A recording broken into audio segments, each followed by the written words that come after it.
and welcome to our hearing on education and training the next generation of workforce in China. This is the Commission's second hearing, and I have to say I'm more excited about this than probably any hearing I've been to. And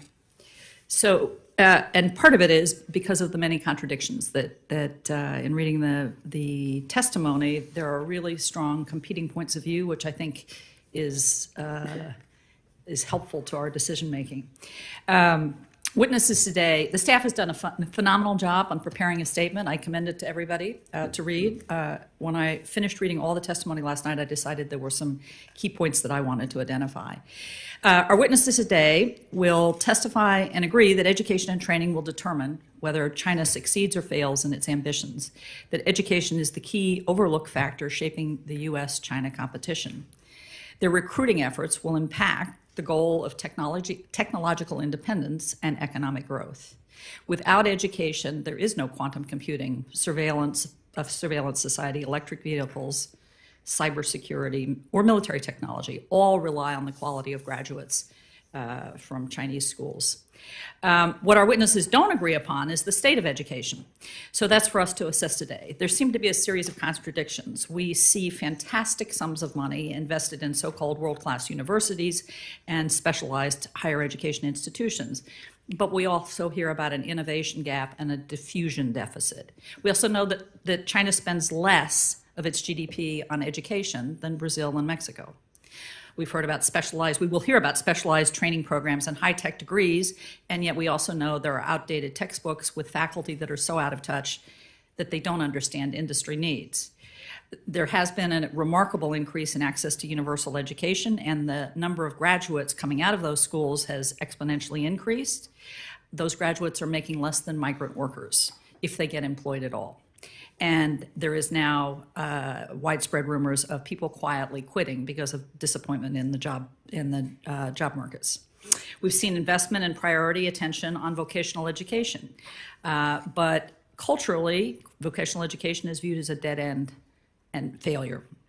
AI and computer chips are the biggest priority and attention, and yet one of our witnesses identifies that there's a 5 million person shortfall in terms of hiring for 23 and 10 for 2024. And with many companies complaining that the graduates from these schools do not have the skills necessary. And then finally, we have the basic issue of an aging population, which will have a huge influence on the future of China's economy and the competition. So I guess the question I'm really consumed with today is, are we overstating the threat that China represents as a security or economic juggernaut because they simply don't have an educated workforce that they can rely on as they go forward in the future? We asked for and got a fantastic paper from Professor Hannum at the University of Pennsylvania, and that will be part of the record for today. I am delighted to have been joined in this effort by our new Commissioner Price, and I will turn it over to her to make her remarks and then introduce the first panel. Thank you. Good morning, and thank you, Commissioner Cleveland. Good morning to everyone. Today, China's efforts to directly influence and potentially mediate Russia's unprovoked war in Ukraine are making headlines. As China strives to exert greater influence over world affairs, it is crucial to understand the factors within the country that drive its behavior on the global stage. Few topics will have more significant impact on the success or failure of China's evolving international ambitions than the subject of today's hearing, China's education system. The Chinese Communist Party aims to propel China to the forefront of global education by 2035, an aspiration that ranges from vocational training to graduate studies, and from research in science and technology to the social sciences and humanities. This hearing aims to investigate the ability of China's education system to equip the workforce with the necessary knowledge and skills to meet those goals. Despite lofty ambitions, China is beset by challenges ranging from inequality to a broad disconnect between the education system and the labor market. At the same time, other CCP priorities are creating tension with its educational ambitions. Under the leadership of General Secretary Xi Jinping, the Communist Party has tightened its grip on all aspects of society, including education, in pursuit of regime security and political control. Greater ideological and political control over China's universities threatens to undermine academic freedom and stifle innovation. Meanwhile, the crackdown on ethnic and religious minorities in Xinjiang and Tibet raises serious concerns about the use of education as a tool for political, ethnic, and cultural oppression.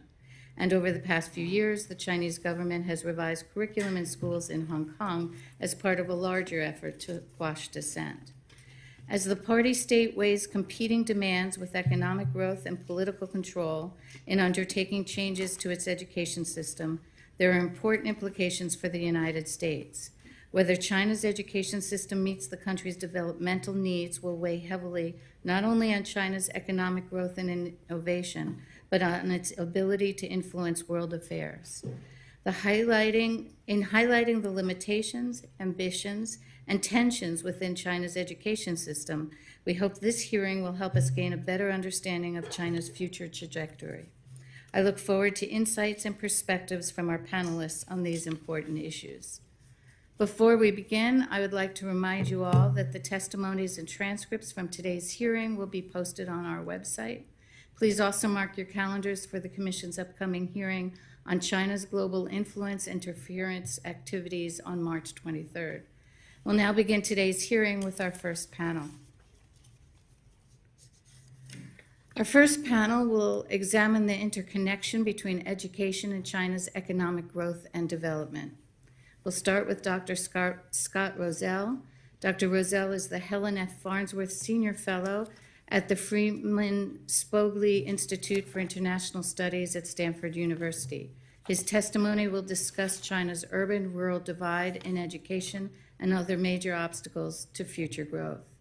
Next, we'll hear from Dr. Prashant Loyalka, who is also a Senior Fellow at Stanford's Freeman Spogli Institute.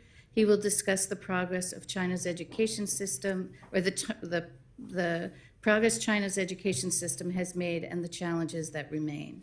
Finally, we'll hear from Dr. Zachary Howlett, Assistant Professor of Anthropology at Yale and U.S. College at the National University of Singapore. Dr. Howlett will analyze China's system of examinations and their importance to regime stability and China's overall development. Thank you all very much for your testimony. The Commission is looking forward to your remarks.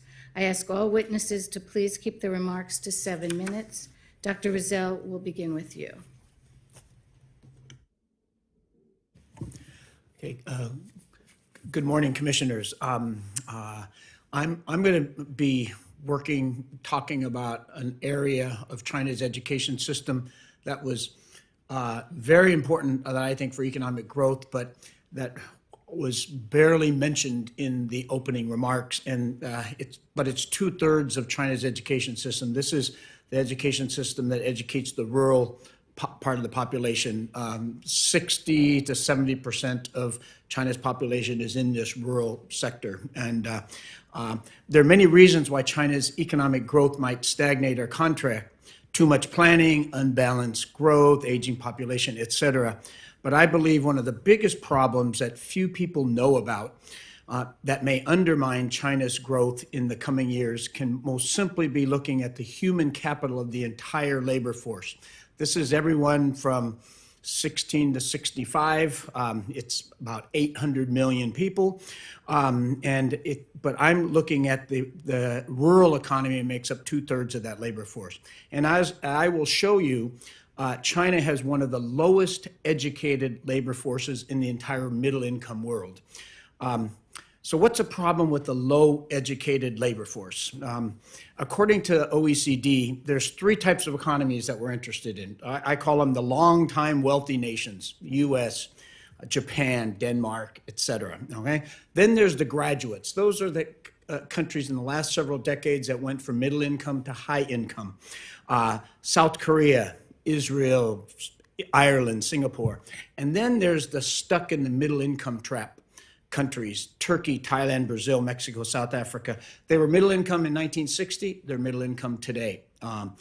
So while there are a number of different factors that may account for this ability to go to high income and ability to the stuck in the middle income trap.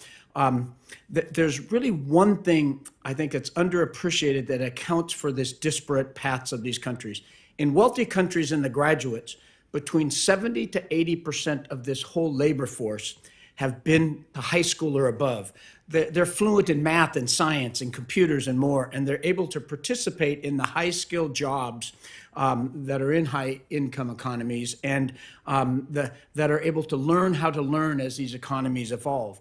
Conversely, in the trap countries, only between 30 to 40% of the labor force has ever been to high school, and they lack those skills. There's this undereducated population can't productively participate in the economy. It becomes a burden. They cause social problems, crime even, and is known to be part of the forces that lead these economies to stagnate and even contract. The ensuing vicious cycle has ensnared many of these middle-income economies for decades.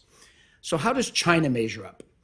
As I said above, China's education is one of the lowest in the middle-income country. It is the lowest upper middle-income country in terms of this OECD definition of the share of the labor force that's been in the high school. It's lower than Turkey, it's lower than Mexico, it's lower than South Africa. This means 500 million people, so it's only 30%, only 3 out of 10 people in China's labor force have ever been to one day of high school. And that means 500 million people, almost all poor rural individuals, have no skills that allow them to participate in the high-skill, high-wage economy. You need some people to be low-skill in an economy, but you don't need 500 million if China would ever get to this high-income level. In fact, even before COVID, we begin to see problems emerge. There's a polarization of wages that are just starting now. Manufacturing and construction jobs are falling. People are being dumped into the service sector, informal service sector. Tens of millions of workers, are there in this area where demand isn't high.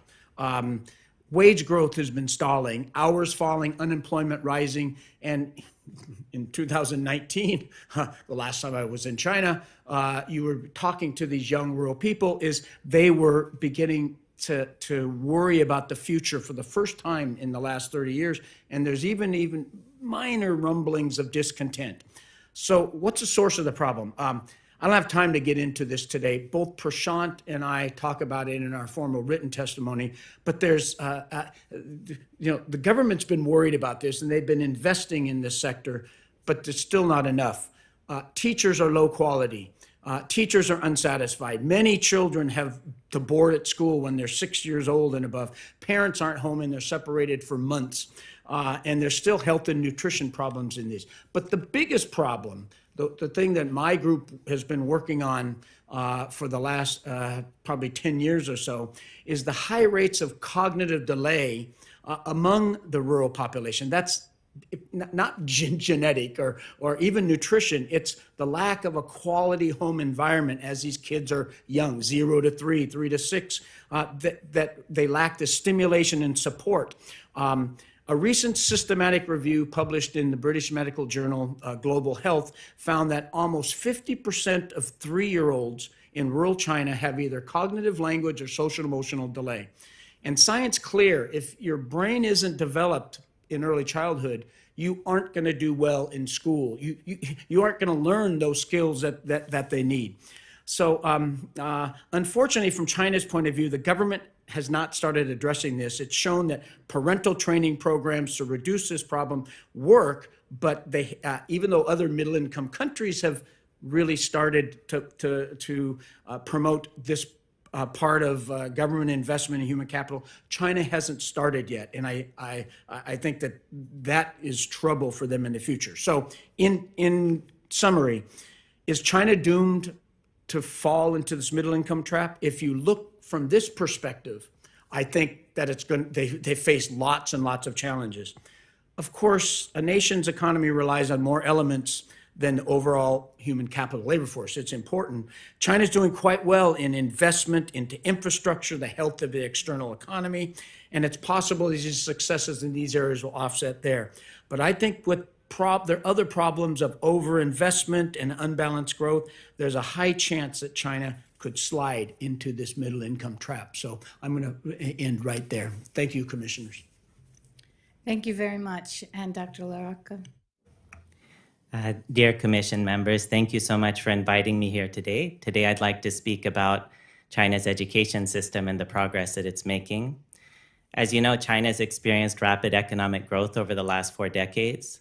This rapid growth was due in part both to the size of China's labor force as a proportion of the size of its population, as well as to improvements in labor productivity from rural to urban migration and privatization. However, as China's population continues to age, urban migration peaks, and opportunities for privatization plateau, improvements in labor productivity rely increasingly on improvements in education. Today, China's education system is one of the largest and most complex in the world. To better understand its role in developing human capital throughout the country, it's helpful to look at its system of education in rural and urban areas separately. It's also helpful to examine China's regular K-12 education system separately from its systems of vocational education and higher education. In K-12 education, urban students have ample opportunities to receive a high-quality education. According to the International PISA test, 15-year-old students in economically advanced provinces of China rank first internationally in reading, math, and science. A substantial proportion of urban students in less advanced provinces likely also have high levels of achievement. As China has 61 million urban students in grades 1 through 9 alone, clearly the country has a large pool of educated talent to draw on. It is important to note, however, as Scott mentioned, that rural students still comprise about 3/5 of students in the country. Ensuring that the population of rural students receives education of sufficient quality remains a major issue in thinking about China's continued growth and increasing economic inequality. The issue of educating rural students is complicated by the household registration system, as well as the fact that rural students have to compete with urban students on competitive entrance exams to enter high school and college. According to a nationally representative survey in 2018, there is a moderate-sized gap in achievement between rural and urban students. At the same time, rural students in grades 1 through 9 appear to be making steady achievement gains in school. This indicates that the quality of primary schooling and junior high schooling in rural China is relatively high, at least compared to other developing country contexts. China can thus draw on a reasonably large pool of educated talent in rural areas as well. That being said, while the vast majority of urban children eventually enter academic high school, which is a gateway to college, a much smaller proportion of rural students do the same. Rural students, in fact, frequently end up in vocational high school or drop out of education altogether. The quality of vocational high school in China is poor and not a major contributor to human capital development in the country. By contrast, students entering academic high school take rigorous and demanding college preparatory courses. Because of the rigor of the curriculum, competition to do well on the college entrance exam, and prior investments in schooling, the achievement levels of students at the end of academic high school are quite high. A cross-national study of students entering the 4-year computing and engineering programs in China, for example, shows that students in China are years ahead of students in India, Russia, and probably the United States in math and science achievement. While students enter college with high levels of achievement, however, during college, they appear to learn very little in terms of basic academic skills and higher order thinking skills like critical thinking. Cross-national studies confirm that students in China's 4-year public universities make few, if any, gains in math skills, and in fact lose science skills in the first 2 years. Furthermore, by the end of 4 years, graduates in China have comparable levels of major specific skills and critical thinking skills as graduates in India and Russia, and considerably lower major specific skills and critical thinking skills than graduates in the United States. The lack of learning in these 4-year public universities, which are the top 1 and 2 tier universities in the country, implies that the quality of education is perhaps even worse in less resourced and less well-managed lower-tier colleges. Let's go back to thinking about sheer numbers of students again. Over the last 2 decades, China has rapidly increased access to higher education. The proportion of 18 to 24-year-olds going to regular 4-year undergraduate programs in China is now 16% compared to 31% in the United States. At the same time, it's important to keep in mind that approximately 19 million students are enrolled in these programs in China compared to 11 million in the United States. In other words, China has a much larger pool of graduates in college than the United States, which has implications for the country's ability to modernize and innovate. There have been no high-quality studies that I know of that look at the quality of graduate schooling in China. Suffice it to say that China also produces a very large number of graduate students. In the last 10 years, it produced about 6.5 million master's degree students and 600,000 doctoral degree students. Policymakers in China have also been giving considerable attention in the last few years to improving the quality of graduate education. Whether graduate education is currently producing high-quality students is doubtful, considering the low quality of the undergraduate experience.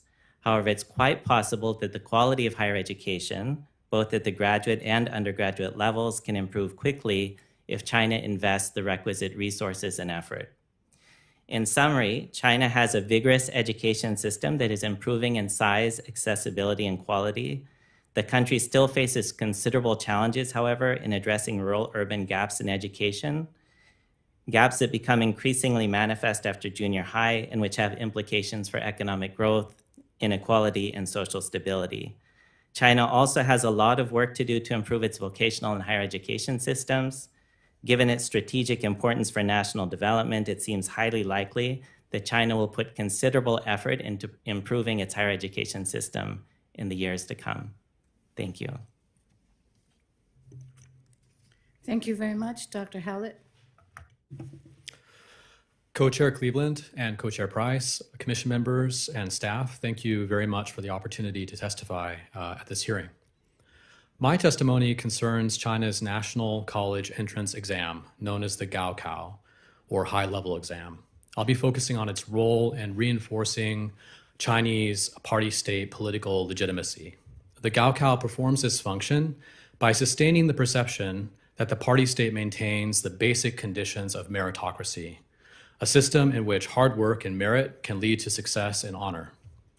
Held over 2 days every June 7th and 8th, the Gaokao is the conducting baton of the Chinese education system and the culminating rite of passage of 12 years of schooling. As the main determinant of college admission, it provides an important path to social mobility. As people in China say, the Gaokao changes fate.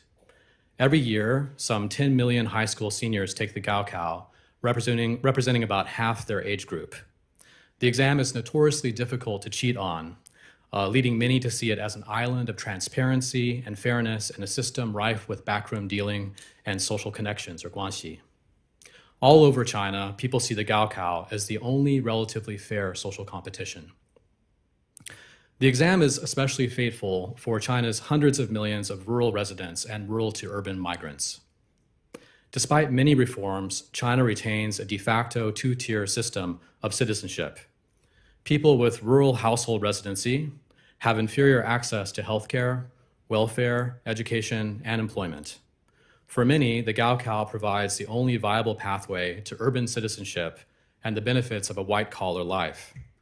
To be sure, preferential admissions quotas favor examinees in metropolitan cities like Beijing, Tianjin, or Shanghai. Still, the Gaokao gives ordinary people a direct, though difficult, route to status and power. From the state's perspective, even those who fail the exam learn a valuable lesson. Rather than blaming social inequality or the party state for their failure, they blame their personal failings or bad luck. Instead of rebelling, they strive to give their children a chance to succeed. People may forget the contents of their textbooks, including ideological indoctrination, but other lessons run deeper.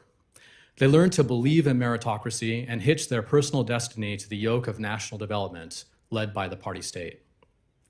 But this system is straining under rising inequality and slowing economic growth.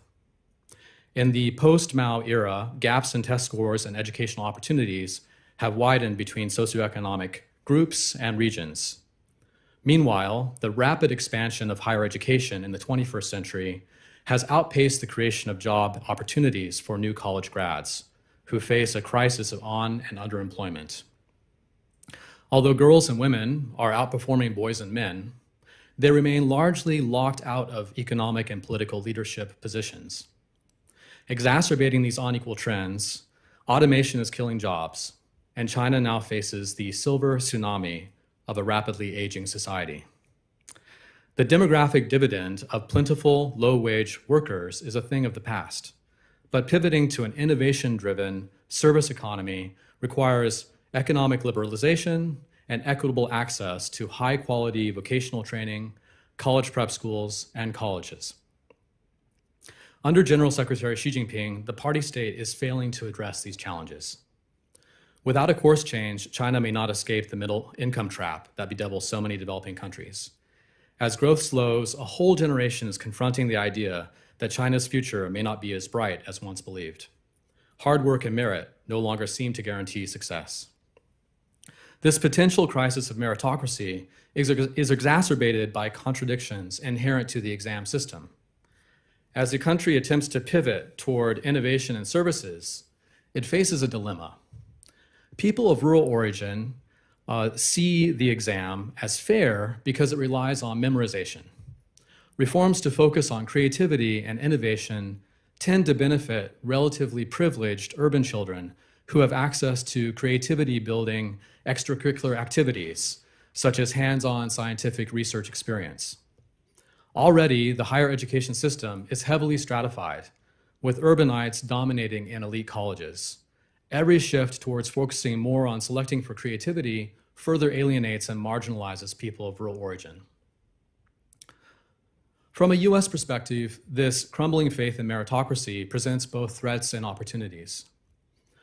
A threat is that the party state may use more muscular methods to sustain legitimacy, fanning the flames of nationalism and even initiating armed conflict over Taiwan.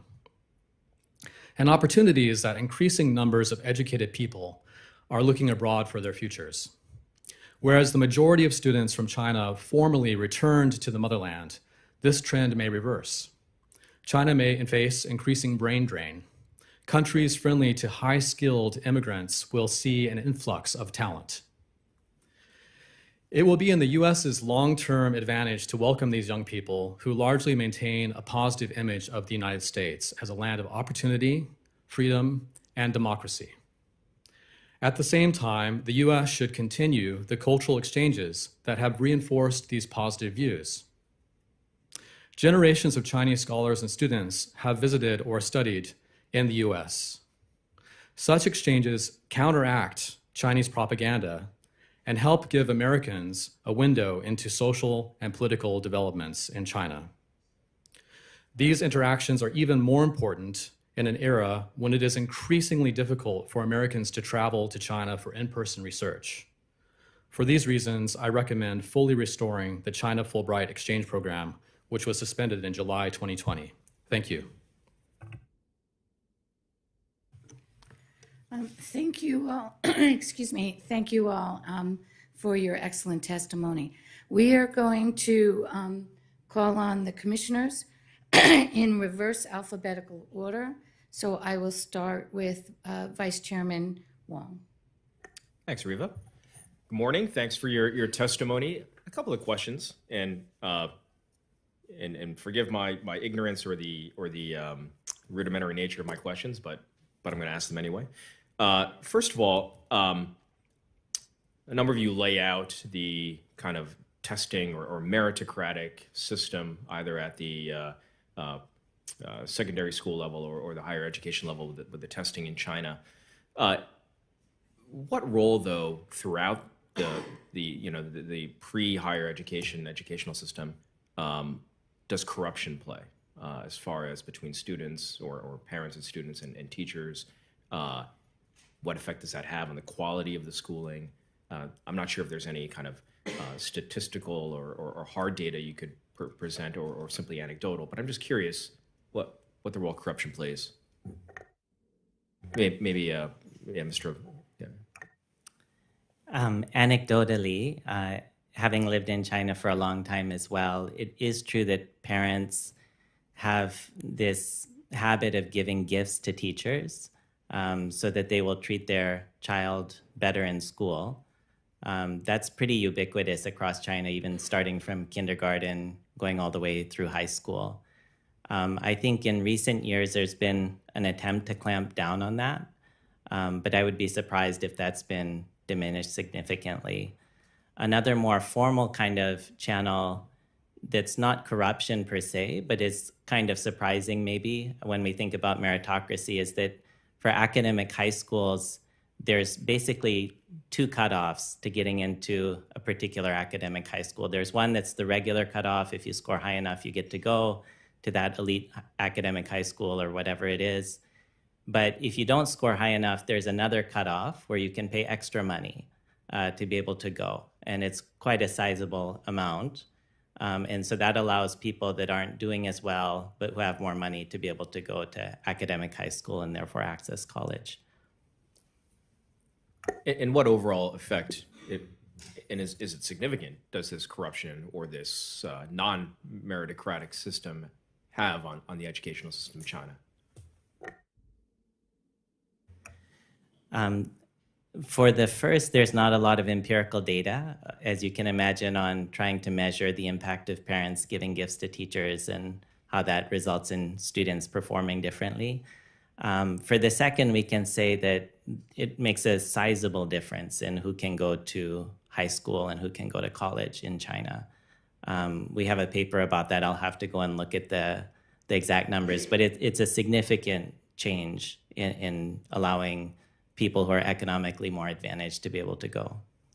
Could I just add one thing? And so in these rural areas, they don't have the resources to give these gifts to teachers.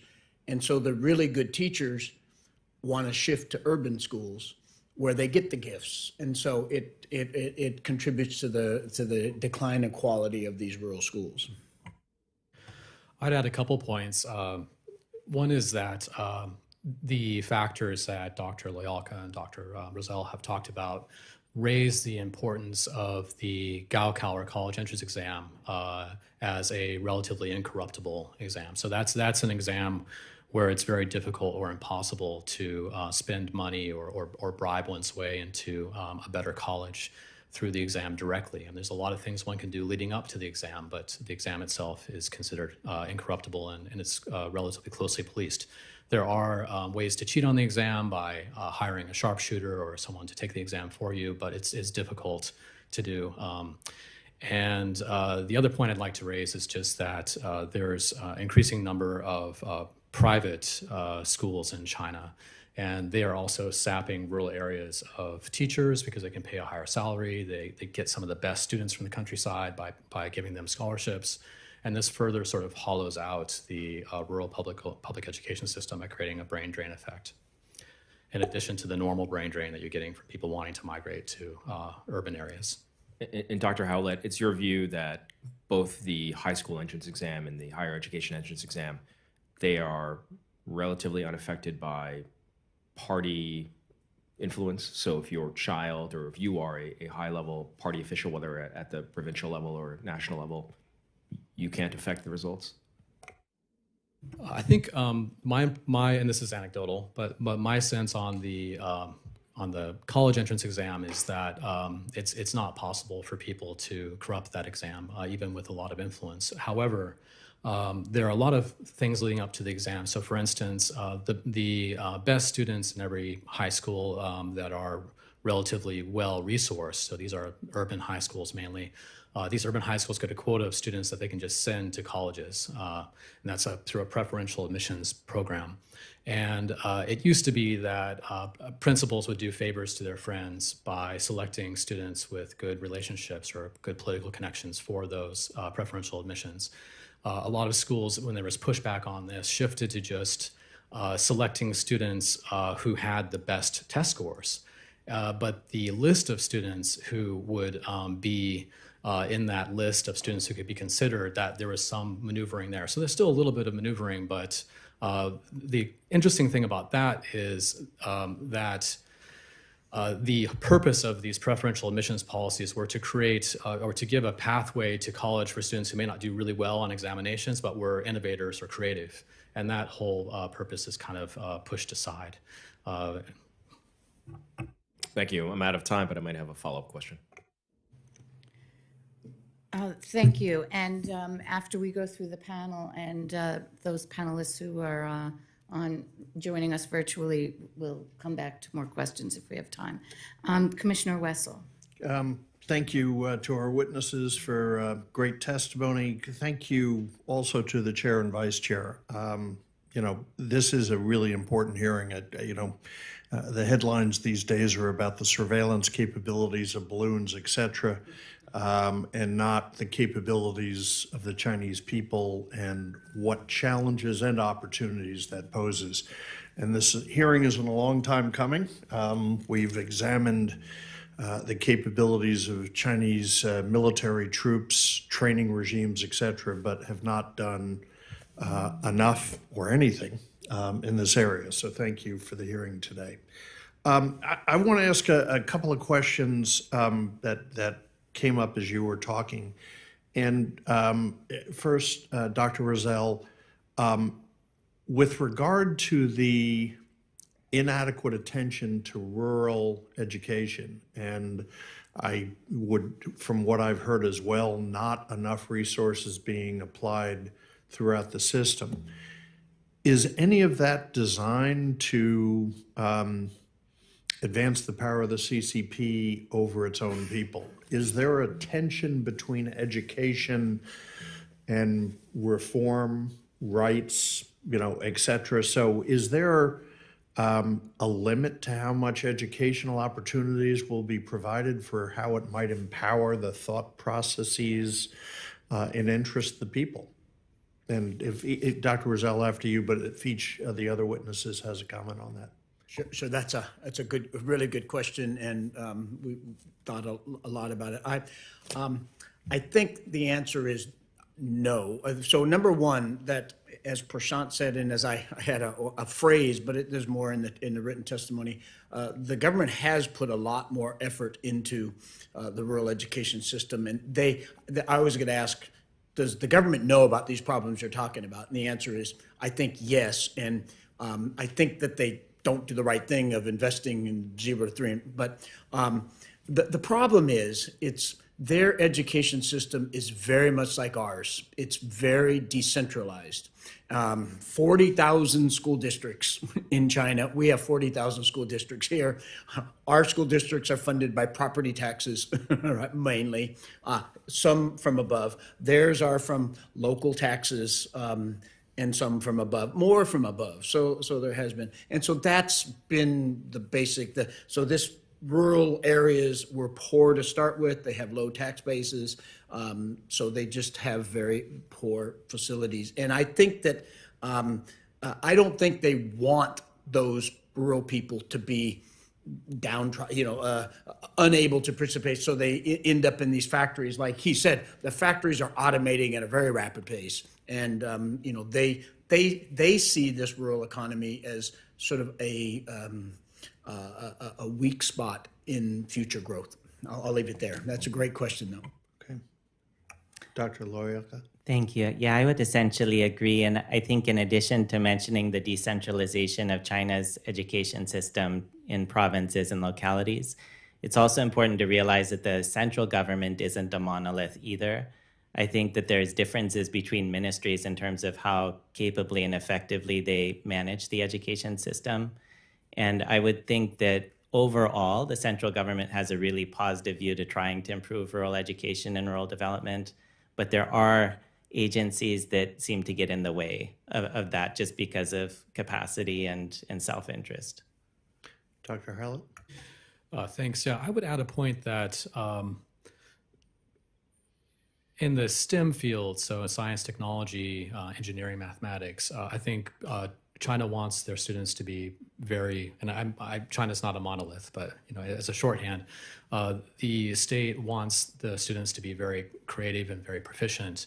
Humanities, I think, and history and that kind of thing is another thing. And in Chinese high schools, I'm a social anthropologist, so I spend a lot of time in Chinese high schools doing field work and observing classes and so on. What students say and what teachers say is that humanities and history and geography, these are things you memorize. And you memorize to pass the test. And this is a norm reference exam that is very good at making fine distinctions between different people and ranking them. It's not good at testing whether or not people have achieved a certain level of proficiency or skill. And what students would say, in particular with regard to humanities, is that if you love the humanities, don't become a humanities major in China, because it's all about memorization. So I think in terms of educating a critical population that could question national orthodoxies, I don't think that the exam system is geared to do that, nor do I think anyone in the Chinese system is really pushing for that at the policy level. Okay, thank you. Commissioner Shriver. Thank you, Madam Chair. Thank you to our witnesses for the excellent statements and expertise you're contributing to this. This is very interesting for me as well, a topic I haven't looked a lot at. And I found myself sort of oddly reassured and sort of feeling cold-hearted about it, like, good, China's failing more of its young people than we are. But it's, it does all relate to the things that we care about at the high level in terms of the competition. So this is something we need to understand better.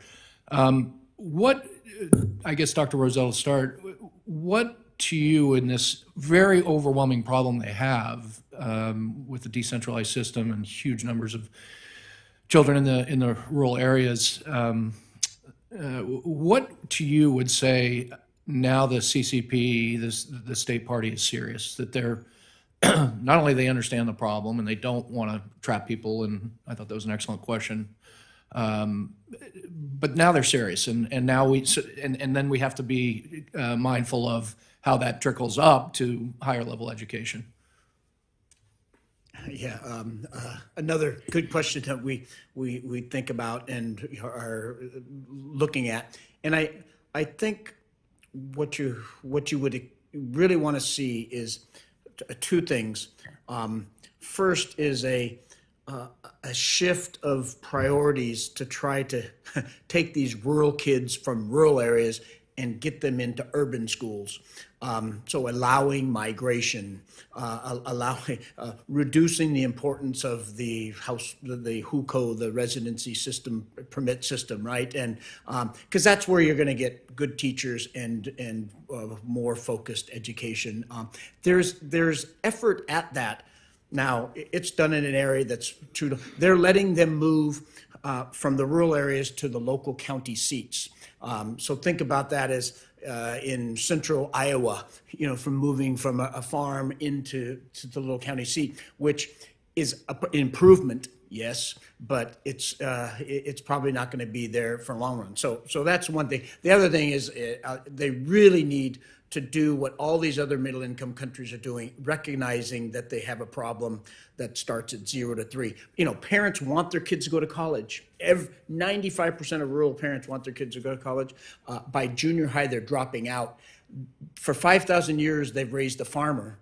Now they got to raise a college student, and they just don't know. And so I think it's those two efforts, and that's going to require a big shift of resources. I say, take it from other parts of the economy and put it in there. And when we see that they may be serious. Yeah, I agree with what Dr. Rozelle said. I would just add, it's important to recognize that rural China isn't doing badly. Like when you think of such a large number of school children and the amount of resources they're putting in, our surveys show that students are learning math skills in 7th and 8th and 9th grade, which is, really surprising because in a lot of developing country contexts, they're not. Just to say that China has been doing significant things in the last 10, 15 years to really invest in rural education. I mean, if you go to even a poor rural area, you look at the school buildings, they're tremendous. The teachers are qualified, they show up to school, they show up to class, the curriculum is good, and there's this motivation to try to get, past that high school entrance exam. So just to say there's the things that Scott said, which I think are really important, but there's also a lot that's happening that's not bad. I would add that there's, as Prof. Loyalka said, there's a lot of investment in rural schools, and I did some of my field work in a rural school in a county seat, a senior high school in Fujian province, a relatively wealthy coastal province, and they had a new school building, and they had gotten a bunch of local county investment to make scientific laboratories, a new library, and a lot of things. And they'd done this in order to get a state accreditation at a higher level school. There's sort of a ranking system, and it's brought them up in the rankings. But as soon as the inspectors were gone, those laboratories were sort of taped off, and students weren't allowed to go in there, and the focus was back on passing the college entrance exam. And that's, one can understand why. This is how students from rural areas change their fate. So there's a lot of emphasis on quality education and on creativity and innovation, but how it filters down to rural areas is questionable. Thank you. I might jump in on a second round. Okay, seems that my name is next in reverse alphabetical order. In a 2015 congressional trip to China, including a stop at the university in Lhasa in Tibet, the party secretary of the university mentioned to the members of Congress that to them, modern education accompanies re-education in the TAR, in the Tibet Autonomous Region. And it brings to mind, as I think about that comment, when we talk about meritocracy, when we talk about the college entrance exams, how is it weighted in terms of the STEM fields versus the humanities fields, the parts of the education that are going to contribute to the state versus contribute to the state indoctrination or state way of looking at things, as opposed to the science fields and the innovation that might come from that? And that's to anyone who wants to jump in. This is not great because I have to say, in recent years, I don't know. I do know that there's been a lot more emphasis on studying political doctrine and that kind of thing. But I do think that the majority of the weight is on learning the technical subject matter, so math and science and the different types of science. I do agree with my colleague that I think the humanities is a lot of rote kind of memorization, and it's within that you have ideology placed or a certain worldview placed. But I do think that the students that are going through high school, first of all, they get to choose whether they want to go into a STEM field or not. But as they go through, they are primarily learning STEM subjects and so forth. Let me just say, to answer another part of your question, there's a very interesting paper written by a professor in the Ivy League, and he looks at the feelings of students towards the state and towards international issues, relations with the United States being one of them. And before and after a reform of the curriculum was in the mid-2000s. And there's a real difference in how kids look at the state, and I think that's important. When they get to high school, they do math and science, and they're getting ready for the college entrance exam. But all through elementary school, there is an emphasis on the party, the state, your role in that. And so I think that that's been a change, and trying to address the question you ask. I mean, we know that under Xi Jinping, there's been an increasing emphasis on teaching Xi Jinping thought and political correctness in schools.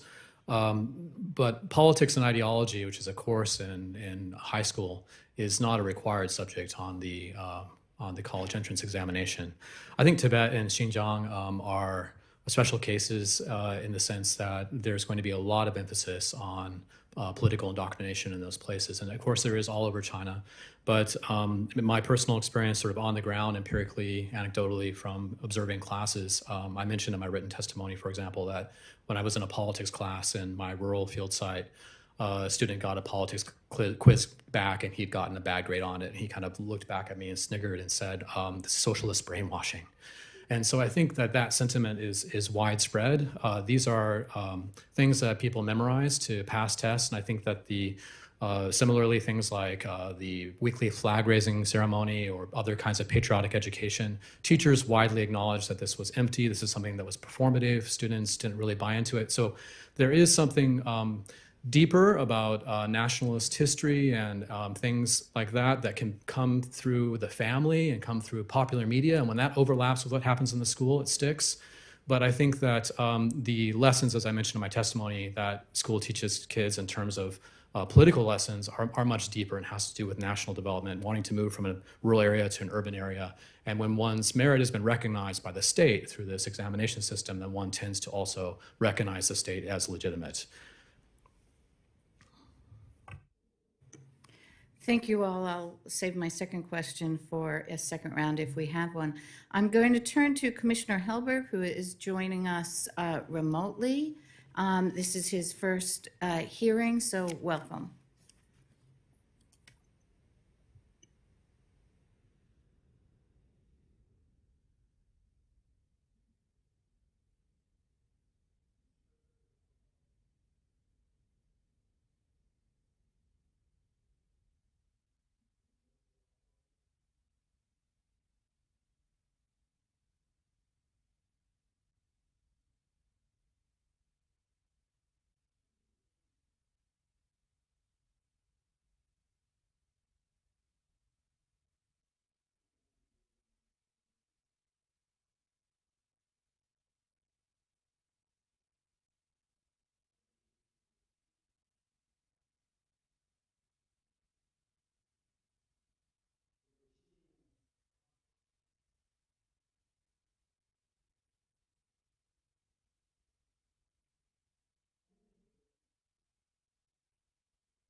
Are these achievements all driven by its diaspora and IP theft practices?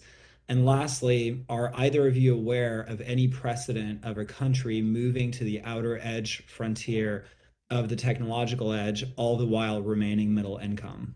Thank you. That's a great question, and it has, I think, multifaceted in terms of how we need to think about it. First of all, we can remember that students that go through academic high school, and it's a large number of students, are doing really, really well in math and science and reading. In fact, they're doing so well that they start years ahead of students in Russia and India and the United States, most likely, in terms of their skill levels. We did a cross-national study with nationally representative samples that shows this. It's true that during college, students don't learn very much in terms of their basic academic skills and critical thinking. I think they learn some major specific skills, what our tests show. But I think that's because college is this place where they've taken the national entrance exam to get into college and they kind of relax. And I think it's when they go into the workforce and they go into research institutes of the government, they go into companies, they stay at universities, that's where they can get into the opportunities to do exciting research and to really increase their skills on the job. I would just add that China pours a lot of money into research in universities and into research institutes. I don't have the figures, but I think you mentioned some of them. So I think it's just really important to realize that that's a parallel thing to look at, which is not just what's happening in education, but what's happening to support research through educational institutions and through other institutions in the country. I absolutely, totally agree with exactly what Prashant said. I'm old enough to have gone to college in the 70s and grad school in the 80s and remember the rise of Japan. And they were at the cutting edge of technology, and they were going to overtake America. And the relationship wasn't the same as that of our relationship now with China, but it was a huge concern. And what we found out Japan did was that they invested enormous amounts of money into electronics and to chemicals and to cars, automobiles, but they didn't have this economy. There's 92 industries and sub-industries in economy that all have to grow when you go from middle income to high income at 2 to 3% a year. And that's what undermined Japan's economy. They haven't grown since 1990s, right? And I think that some of that is what we're seeing in China today. They're trying to plan these economies, and they put enormous amounts of resources into these few industries, and they make breakthroughs. And because they have smart people, and they copy technology from the West, et cetera, et cetera. So I'm gonna leave it at there. But I think that we need to consider those parallels, and they're good and bad and ugly, right? I just supplement those important points by saying that I concur with Dr. Loyalka's views that higher education institutes largely are what students refer to as sort of an empty experience after the fatefulness of the college entrance exam. However, it's a very hierarchical system, and as mentioned, there's a tremendous amount of investment into the top universities. And I think the experiences of students at Peking University or Tsinghua University will be, night and day different from those at second or third tier institutions.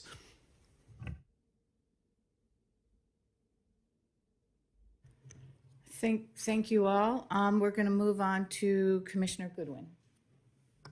Thank you, Madam Chair. My appreciation to the witnesses. Dr. Howlett had a question about some of the reforms to the high-level exam that you referenced in your testimony, and reforms to the college admission process itself to emphasize creativity and innovation, and how those reforms disproportionately impact people of rural background. But you also alluded to the fact that some colleges are actually administering their own special admissions exam and admissions process. How much latitude do the institutions of higher education in China have to administer their own exams, and how prevalent is that? So there are many top institutions in China that administer their own examinations, but these are not a separate pathway into those institutions. They are exams that students take to get bonus points on the college entrance exam. And there are special pathways, as I mentioned earlier, preferential admissions for students to get into those colleges.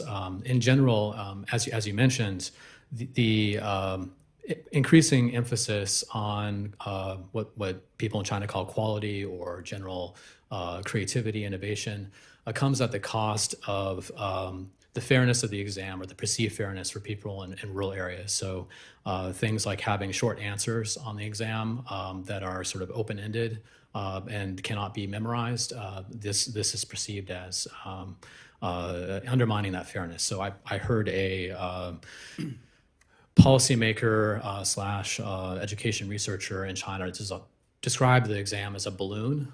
You push on one side and it pops out, something pops out. It's a very complex policy environment, and it's there's a lot of regional variation. Until mid-2010s, the exam had been design had been devolved into provinces, and provinces were then sort of incubators for innovation in the education system, which is something that China does very successfully, is it tries to have different provinces incubate different kind of innovative approaches. But under Xi Jinping, there's been a large re-centralization of the exam design to emphasize fairness, because there were processes by which, if you went to a very good high school and your teacher was involved in making the exam, then you could get some sort of benefits from being taught by someone who had actually been going to be making the exam. So there's been a re-centralization to emphasize fairness. So there's always this push and pull between fairness for rural people and trying to increase innovation and creativity in the education system. That touches a little bit on my follow-up question.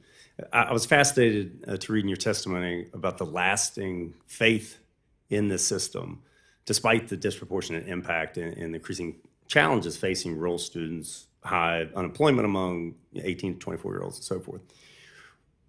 And you touched on it a little bit there. What's the impact of these changes or enhanced emphasis on creativity and innovation, and colleges having their own exams, not in lieu of the high-level exam, but to provide bonus points and so forth? Do you see that undermining this broad-based and lasting faith in the high-level exam?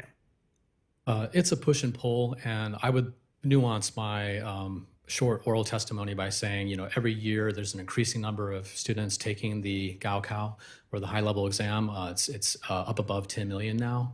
And I think that there is a tremendous amount of residual remaining faith in the exam, and there's always going to be this push and pull that we described.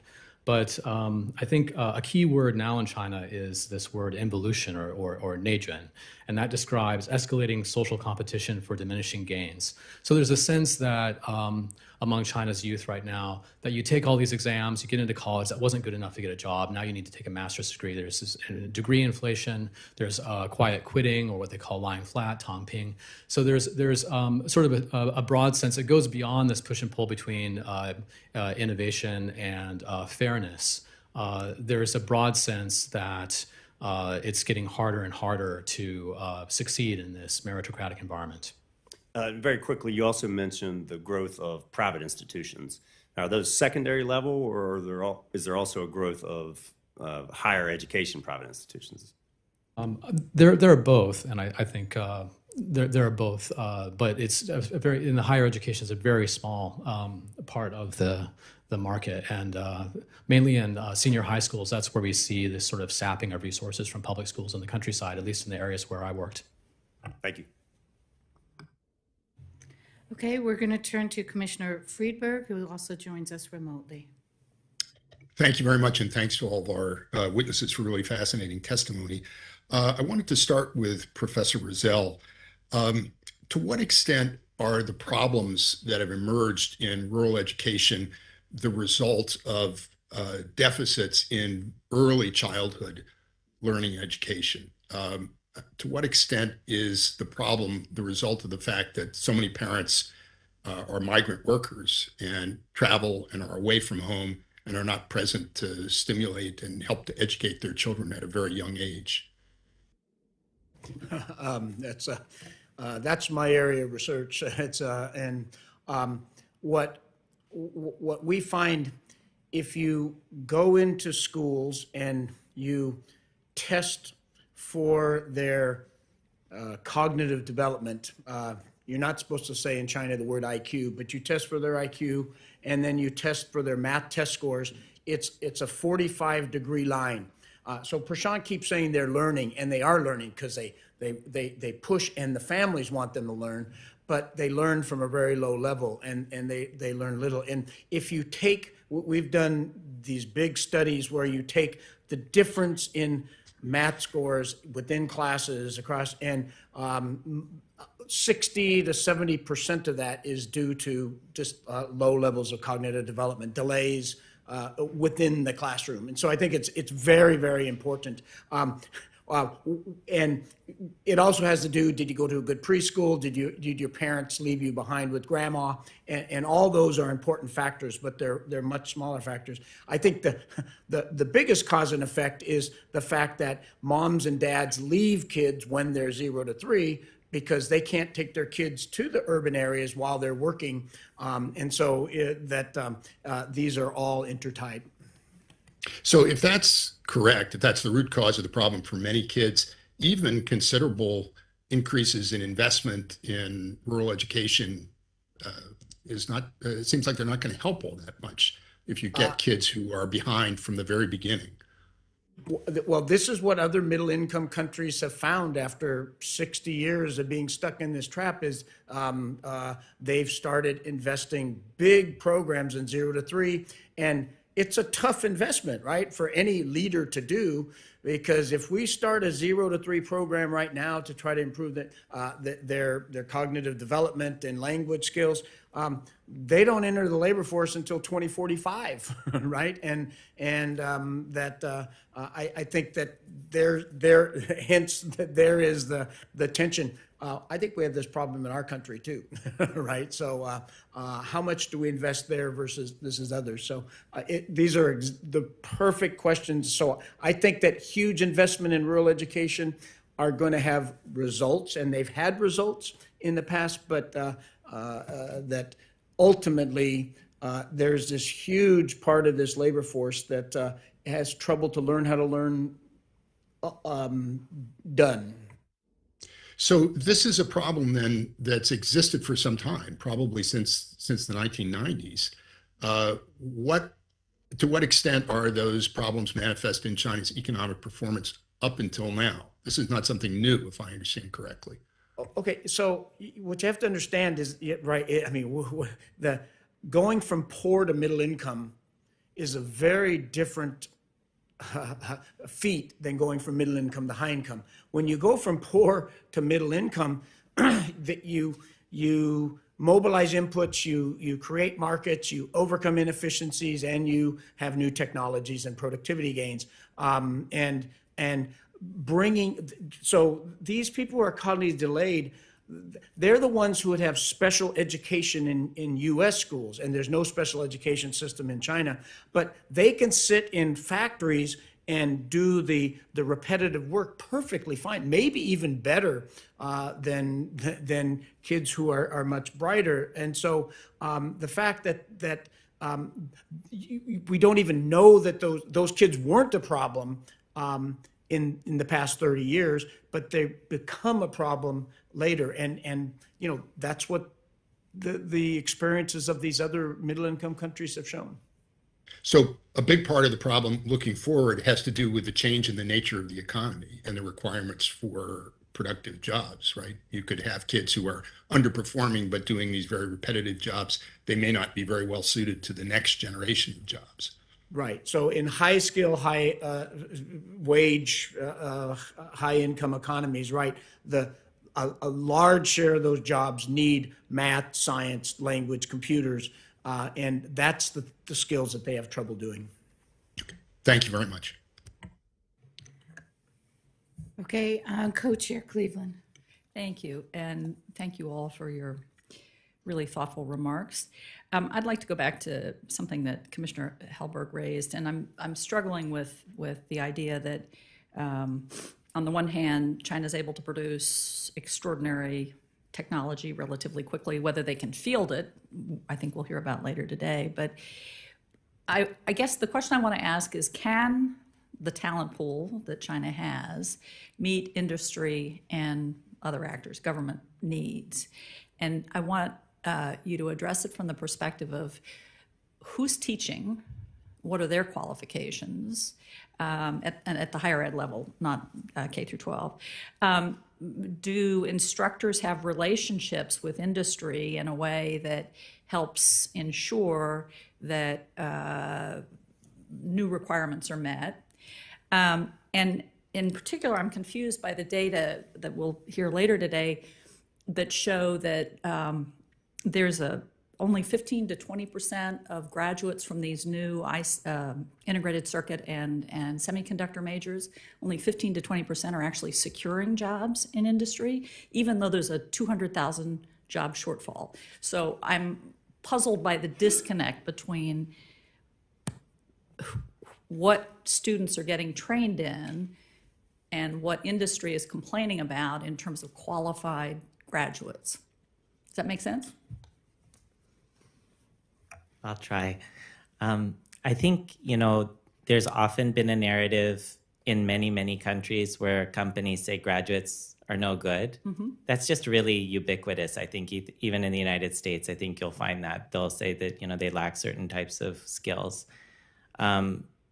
Even in China, where there was always complaints about college graduates not being able to find jobs and having low returns, we find that actually wasn't true. When people actually did labor market surveys, it's true that people might take a little bit of time to find the right job for them, but there were really high employment rates, and a lot of people would have jobs in which they'd get a very high return that would grow quite rapidly over time.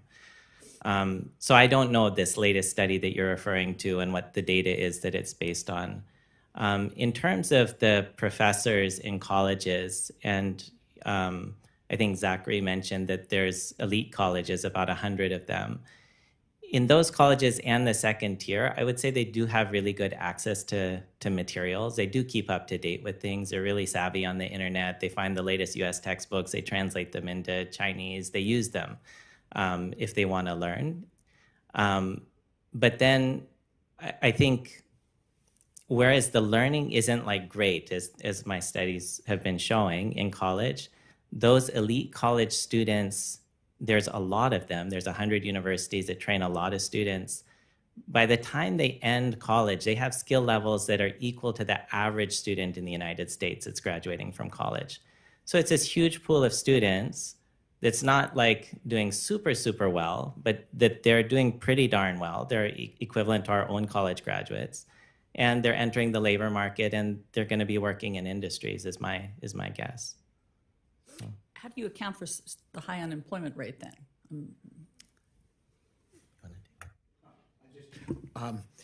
Yeah, I mean, I think the real high employment rate is a COVID issue in these last, a couple of years, and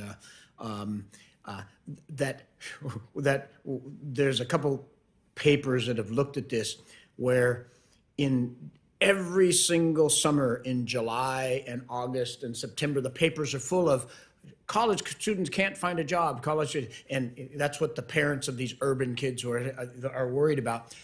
You go to them in the next May, right, the month before the next graduation, and almost all of them, until recently, have had jobs, and they start at really low levels, right? They start. Migrant workers make more than them. Wait until 5 years from now, and then they're making 3 times of what migrants, or twice as what migrant workers are making. So until recently, until this economic slowdown has really, come to a crawl.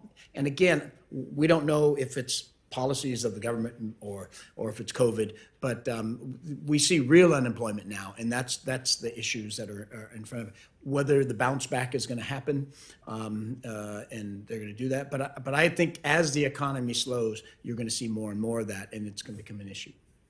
I'll have questions for the record on vocational education, but thank you all. Thank you, and Commissioner Boricoff. First, thank you for this hearing. It's provoked so many questions for me that I can't ask any of them except one. I want to start with Dr. Rozelle and tell you that I come from the same era you did, and early in my career, I had a phenomenal, great job, and they were so worried. I worked for a nationwide company, reported to the CEO of the company, and all of us nationwide were forced to read specific books about Japanese management. I was forced to go through classes about Japanese management, and I'm very thankful they did that, because that is what encouraged me to quit and go start my own job and start my own business, and I've been self-employed ever since. Secondly, I spent 10 years of my life in an unpaid community contribution role where I live, working on early childhood development because of a member of my family, and learning a lot about what you've been discussing today. I wish we had time to talk more about that, but I have a different question.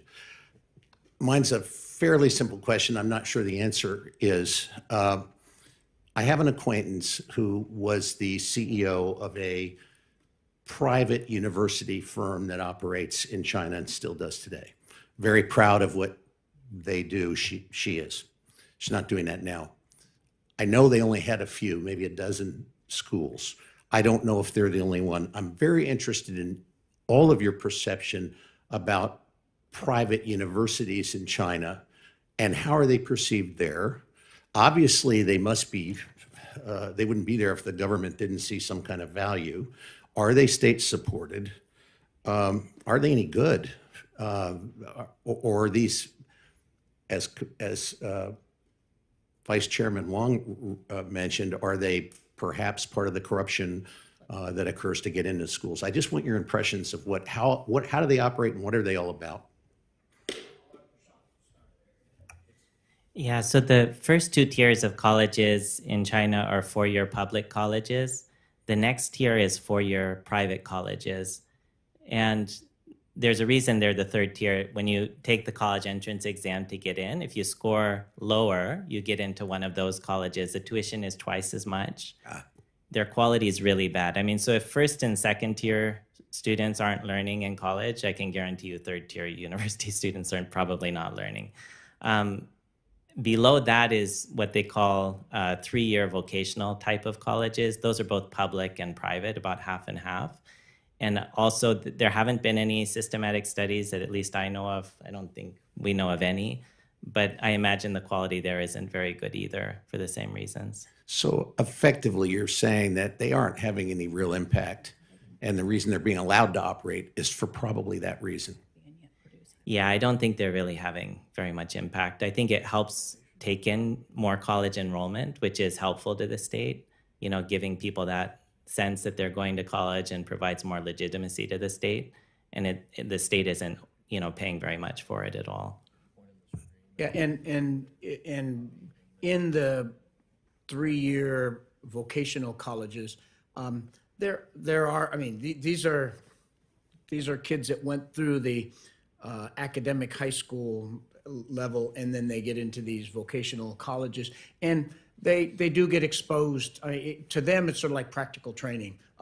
Half of the time they spend as interns, and so they're paying tuition, and then they go to work for free for companies, but they're getting experience in some cases. So it's a tough thing. Like we said, nobody's even studied it. It's an expensive form of upskilling.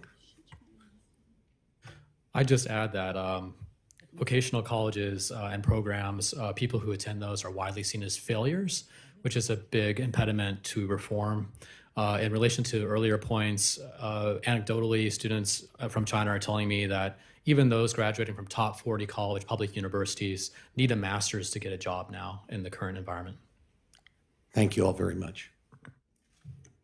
Okay, Commission Chair Bartholomew. Thank you very much, and thank you to our witnesses, both for your testimony today, but really also for the work that you've been doing throughout your careers. These are really important issues. So I have a number of questions. If there's a second round, I'll probably need it, or I'll put them in the record. I guess first, one of the things that we know about lifting incomes, particularly in rural and poor areas, one of the major differentiating factors is the education of the mother. Education of girls, education of the mother. And I'm wondering if you could talk a little bit, since a lot of times girls have been devalued in rural Chinese culture, and girls are often the first people who are pulled out of school in order to help around the house. What about the participation rates of girls in rural areas? This is another area that we've looked a lot at. And I think you're going to be surprised and not surprised by the answer. First of all, in rural China, the status of girls have risen dramatically in the past 10, 15 years. I go on a lot, but where you see it the most is they can get a job off the farm. So now they can contribute directly to income. And number two, there's a huge sex imbalance. Gender imbalance in the marriaging age right now, and then I guess third is on Chinese TV there is constant sort of propaganda, good propaganda, that talks about how girls, you know, will take better care of their parents than boys, which is probably true, and so this is as Rice. So we do these studies with on 0 to 3 babies with 2,000 parents with kids, and that about 1/4 of them will have 2 girls. And we'll ask the parents, are they going to have another child because they need a boy? And almost systematically they say no, 2 is enough. And they say, does your mother-in-law want a boy? Yes, right? But they don't, and they just basically say. The other thing I want to say is we then have looked at the cognition levels of baby boys and girls at 3, performance in preschool, K to 12, and college. And in all of those levels, girls do better than boys. And the admissions of girls to colleges is now higher than that of boys. That's the surprising news. The unsurprising news is as soon as they enter the labor market, which is typically an urban labor market, they're very much discriminated against. And their salaries are lower, the promotion is lower, and it has to do with they're going to have babies soon and have to take care of them and not focus on their jobs and be worried more about the family. So it's good questions, and I think it's a little it's surprising, but I think that you can understand it in the evolving of the Chinese economy. So women are not holding up half the sky. Say that again? I said, so women are not holding up half the sky, not when it comes to the labor force. In the labor force, they're not holding up half the sky. In the education system, they're holding up 60% of the sky. Do either of our other witnesses have anything to add? If not, Dr. Rozelle, I have a specific question for you. I would just add really quickly that there sort of is a perception that women's outperformance in China is due to the one-child policy. But in fact, in many rural areas, there are 3 or 4 children in many families, and daughters are competing with sons and son preference to do so well in education. And now they number about 54% in college, and they've overtaken men in graduate school as well, despite a distorted sex ratio at birth. And this is also a global phenomenon. It's not just in China. Women are outdoing men in education globally. They just need to be given a chance to do the labor force properly. Dr. Rozelle, another question for you. This is putting you on the spot a little bit. I understand that you testified before this commission in 2004 on challenges for China's future economic development. I'm wondering if you could tell us what you've learned about this, watching this for the past 20 years, and if any of your expectations from 20 years ago have played out differently. Yes. So I often say, if we went to a conference in about 2006, so the recent very soon after I testified here, and we were talking about the future growth of China, and all of the economists in that group were talking about how China was on its way and they were going to continue to develop, et cetera. I'll keep this short. And the political scientist in the group said, be careful.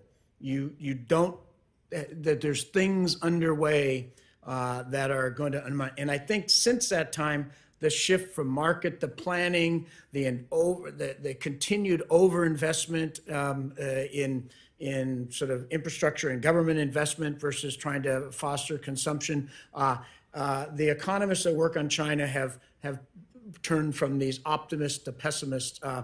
So we were wrong 20 years ago. And, I think that that's where we find ourselves today. So it's very good questions. I used to work fully on agriculture, and now I work fully on human capital. I think that that's a shift in the economy.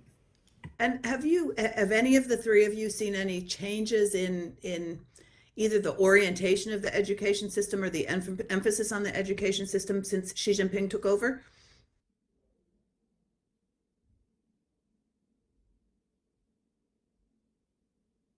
Don't hear any response. Oh, no. So did we see changes in the what part of the education? I'm just wondering if the education system as you have seen it and watched it over your careers has changed in any way since Xi Jinping took power.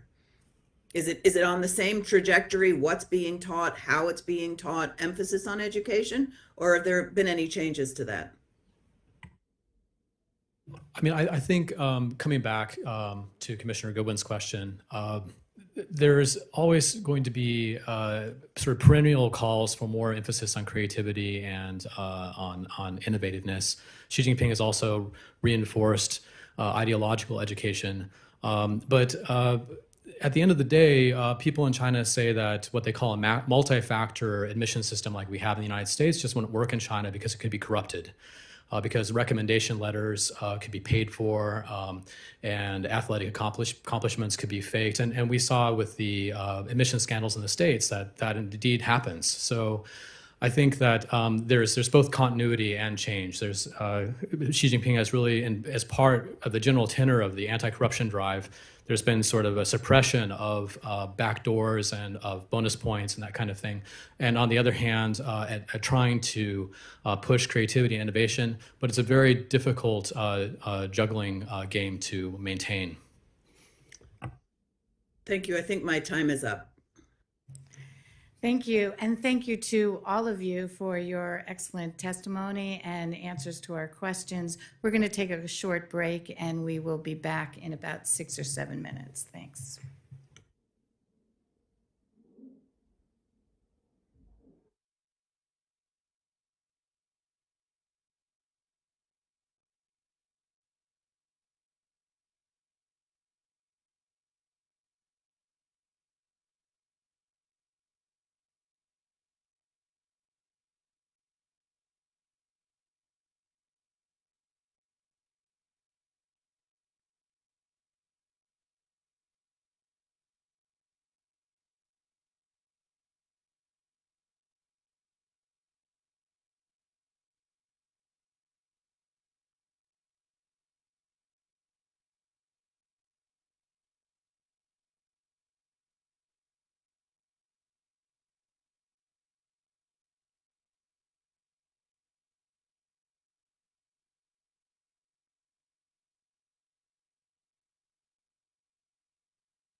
Welcome. Our second panel will examine the role of China's higher education system in supporting China's innovation ecosystem. We'll start with Dr. Xin Xu, who's appearing remotely, a research fellow at the Center for Global Higher Education at Oxford University's Department of Education. She will discuss the party-state control influence over the higher education system. Next, we'll hear from Ms. Anna Puglisi, who's Director of Biotechnology Programs and a Senior Fellow at the Center for Security and Emerging Technology, who will provide us with an analysis of China's system, research institutes and universities, and how they develop science and technology. And then we'll hear from Dr. Jeffrey Ding, welcome back, Assistant Professor of Political Science at George Washington University. Dr. Ding will assess the ability of China's I'm reading what the staff wrote and I don't understand it, so I'm going to change it. Dr. Ding will assess diffusion of technological advances and the role that is supported by China's education system. Thank you very much for your testimony. I know it's complex. I've read it with great care, but try to keep it to 7 minutes because, as you know, we ask a lot of questions. So Dr. Xu, we'll begin with you for your brief overview. Thank you. Thank you very much for the kind introduction, and thank you so much again for this opportunity to contribute to this hearing. Since I'm currently based in the UK, I also thank you for the opportunity to join online. I'll draw on my written testimony and present three major themes about China's higher education and research, particularly humanities and social sciences research. Although they may seem paradoxical, they need to be understood not from so-called Western frameworks, but from the lenses of Chinese history, reality, cultures, including political cultures. The first paradox is about the governance of China's higher education, which is a combination of centralization and decentralization. So throughout the years, institutions and individuals in China have had an increasing degree of autonomy in many aspects in higher education. However, the central government still has power over important aspects of China's higher education and research. This is reflected, for instance, in the importance of the national double first-class university programs and the previous 985 and 211 university programs. The second paradox is about Chinese research, particularly Chinese humanities and social sciences research, which demonstrates oscillations and tensions between internationalization and indigenization, or the so-called Chinalization or Chinification. We need to delve back into history to understand this paradox. For thousands of years, humanities have been vital in ancient Chinese scholarships, but since the Western invasion in the 19th century, Chinese people started to turn to Anglo-European sciences and establish social sciences disciplines following Western frameworks. So nowadays, while China is the largest producer of the science and engineering publications in the world, its humanities and social sciences research is not as visible. And this is partly because global humanities and social sciences research is still Anglo-European dominated. So we know that more than 90% of research indexed by global databases are published in English language, but the main language for publication in Chinese humanities and social sciences is still Chinese. So this means that many of the knowledge produced in China is not visible in the world.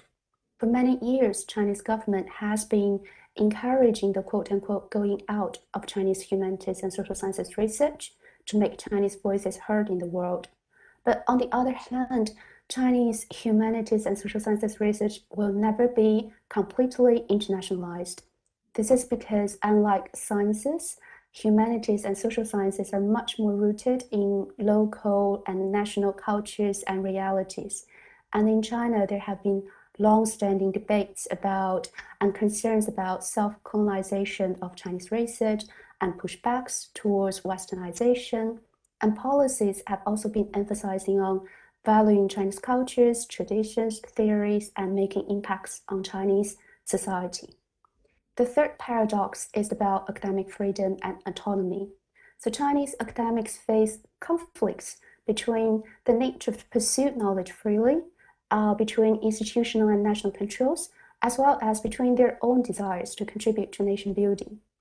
Again, back into the history, For thousands of years in ancient China, Confucian intellectuals see themselves as having responsibilities to contribute to the society, ensure social order and stability of the nation, and be dedicated to benevolent governance.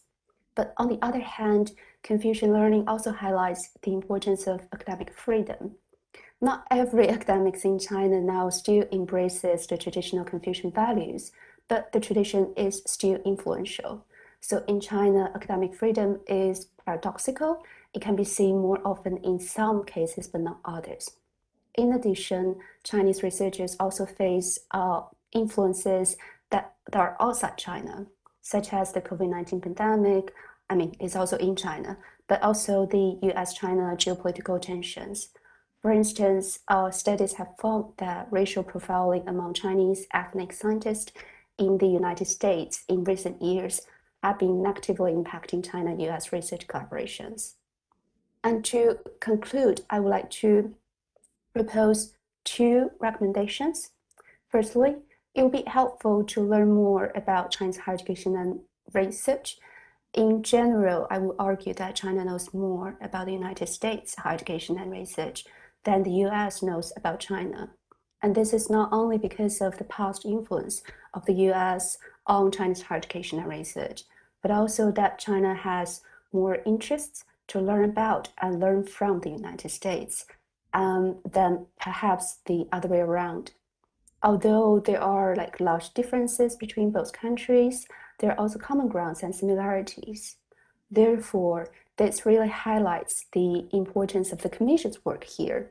And also, it suggests potential needs for the US government for more people who have Chinese language capacity, a good understanding of Chinese cultures, including the political cultures, a willingness to learn about a complex and ever-changing system, and a willingness to apply not only the US framework to understand China, but understand China through China's lenses.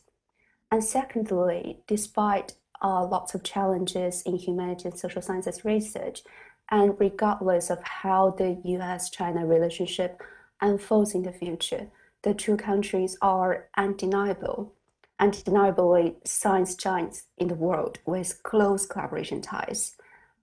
It will be a lot of opportunities for both China and the United States if both parties stop collaborating with each other, particularly in humanities and social sciences research.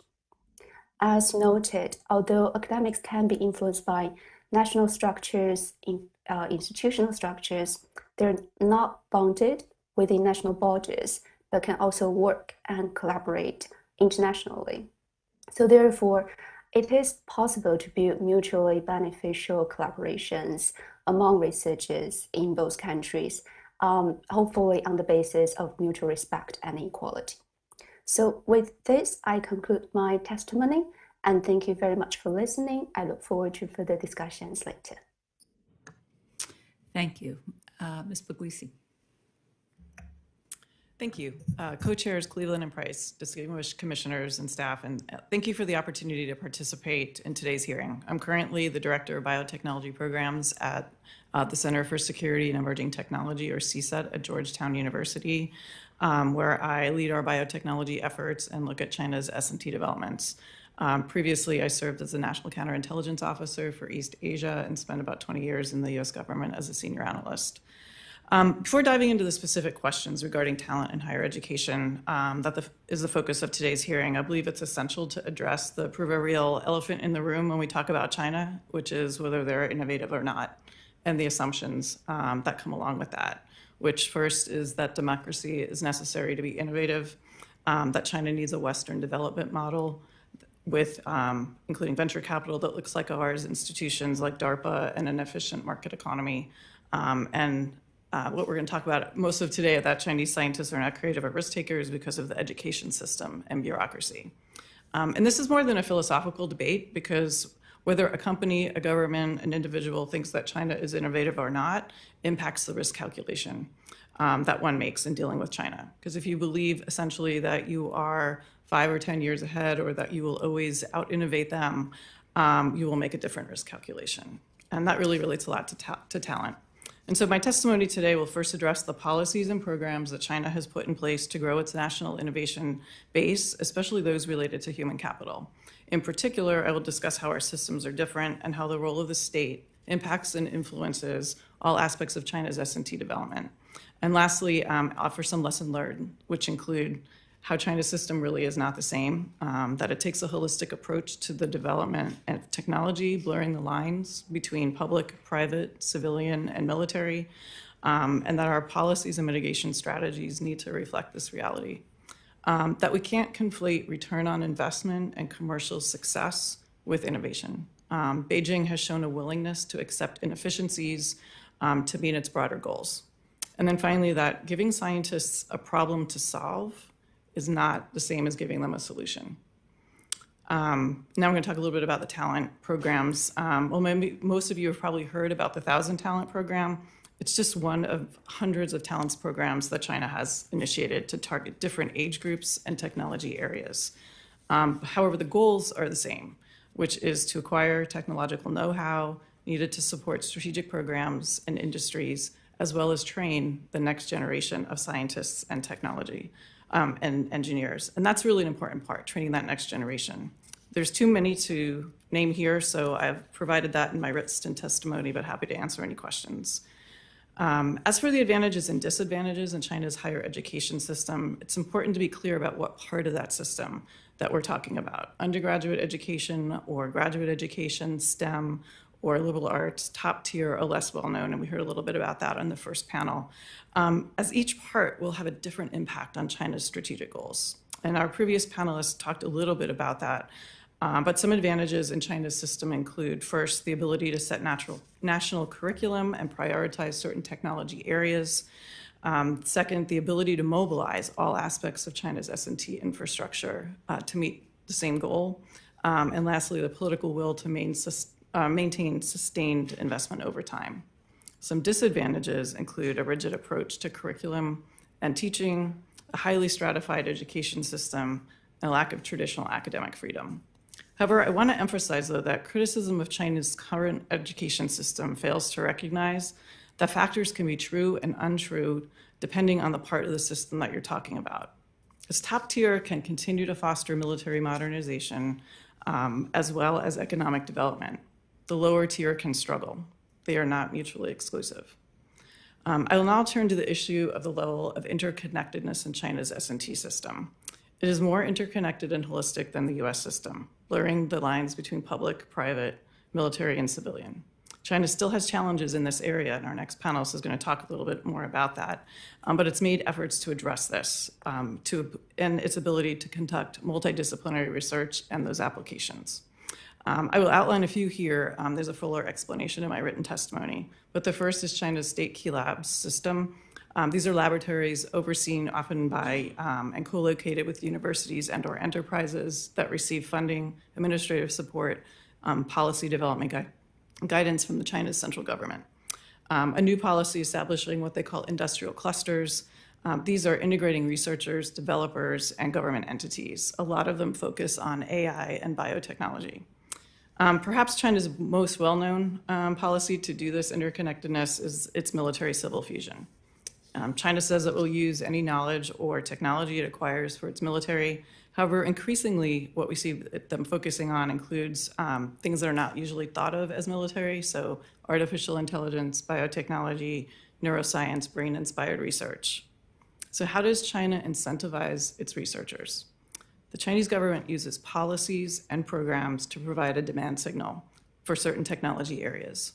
Scientists are given hard problems to solve. The Chinese government supports and invests in these areas, oftentimes that have longer timelines and smaller return on investments than individual companies can tolerate. 5G, batteries, and DNA sequencing capacity are examples of these. China's approach to its S&T development may prove unsustainable in the long term, but it can still impact US competitiveness and hurt US interests in the short term. So in conclusion, I leave the committee with the following thoughts. First, China's policies and plans form a complementary web for the development of talent and emerging technologies. They can form the foundation for future growth and military modernization that Beijing controls. It's not where they are today in some of these certain fields, but the rate of change that we should really focus on, and that building of capacity. Talent in a robust education system is really essential to compete. Innovation comes from actually doing the research. If we don't continue to train our students, technicians, researchers, as well as invest in the tools of discovery, we will not be able to keep pace. And finally, China's policies are challenging for the US, its allies, and like-mindeds to counter with policy measures, because most policy measures are tactical and not designed to counter an entire system that's different and structurally different. So I want to thank the committee for continuing to discuss this issue. These are hard conversations that we as a nation must have if we're going to protect and promote US competitiveness and future developments that reflect our values. We have to start to think about our national innovation base and the talent that supports it in terms of the greatest value to the nation, as opposed to the lowest cost. China will gain the advantage in the technology competition if we don't identify those areas where national security and market forces diverge and take proactive measures to compete. So thank you very much. Excellent, thank you. Dr. Deng. Thank you so much, distinguished commissioners and staff, for having me here and inviting me back. Sometimes I don't get invited back to things, so I don't know what to make of that, but it's good to be back and hope to be back in the future. Second thing I'm grateful for is especially the staff for inviting me to talk about this forthcoming paper that's coming out in the Review of International Political Economy about China's diffusion deficit.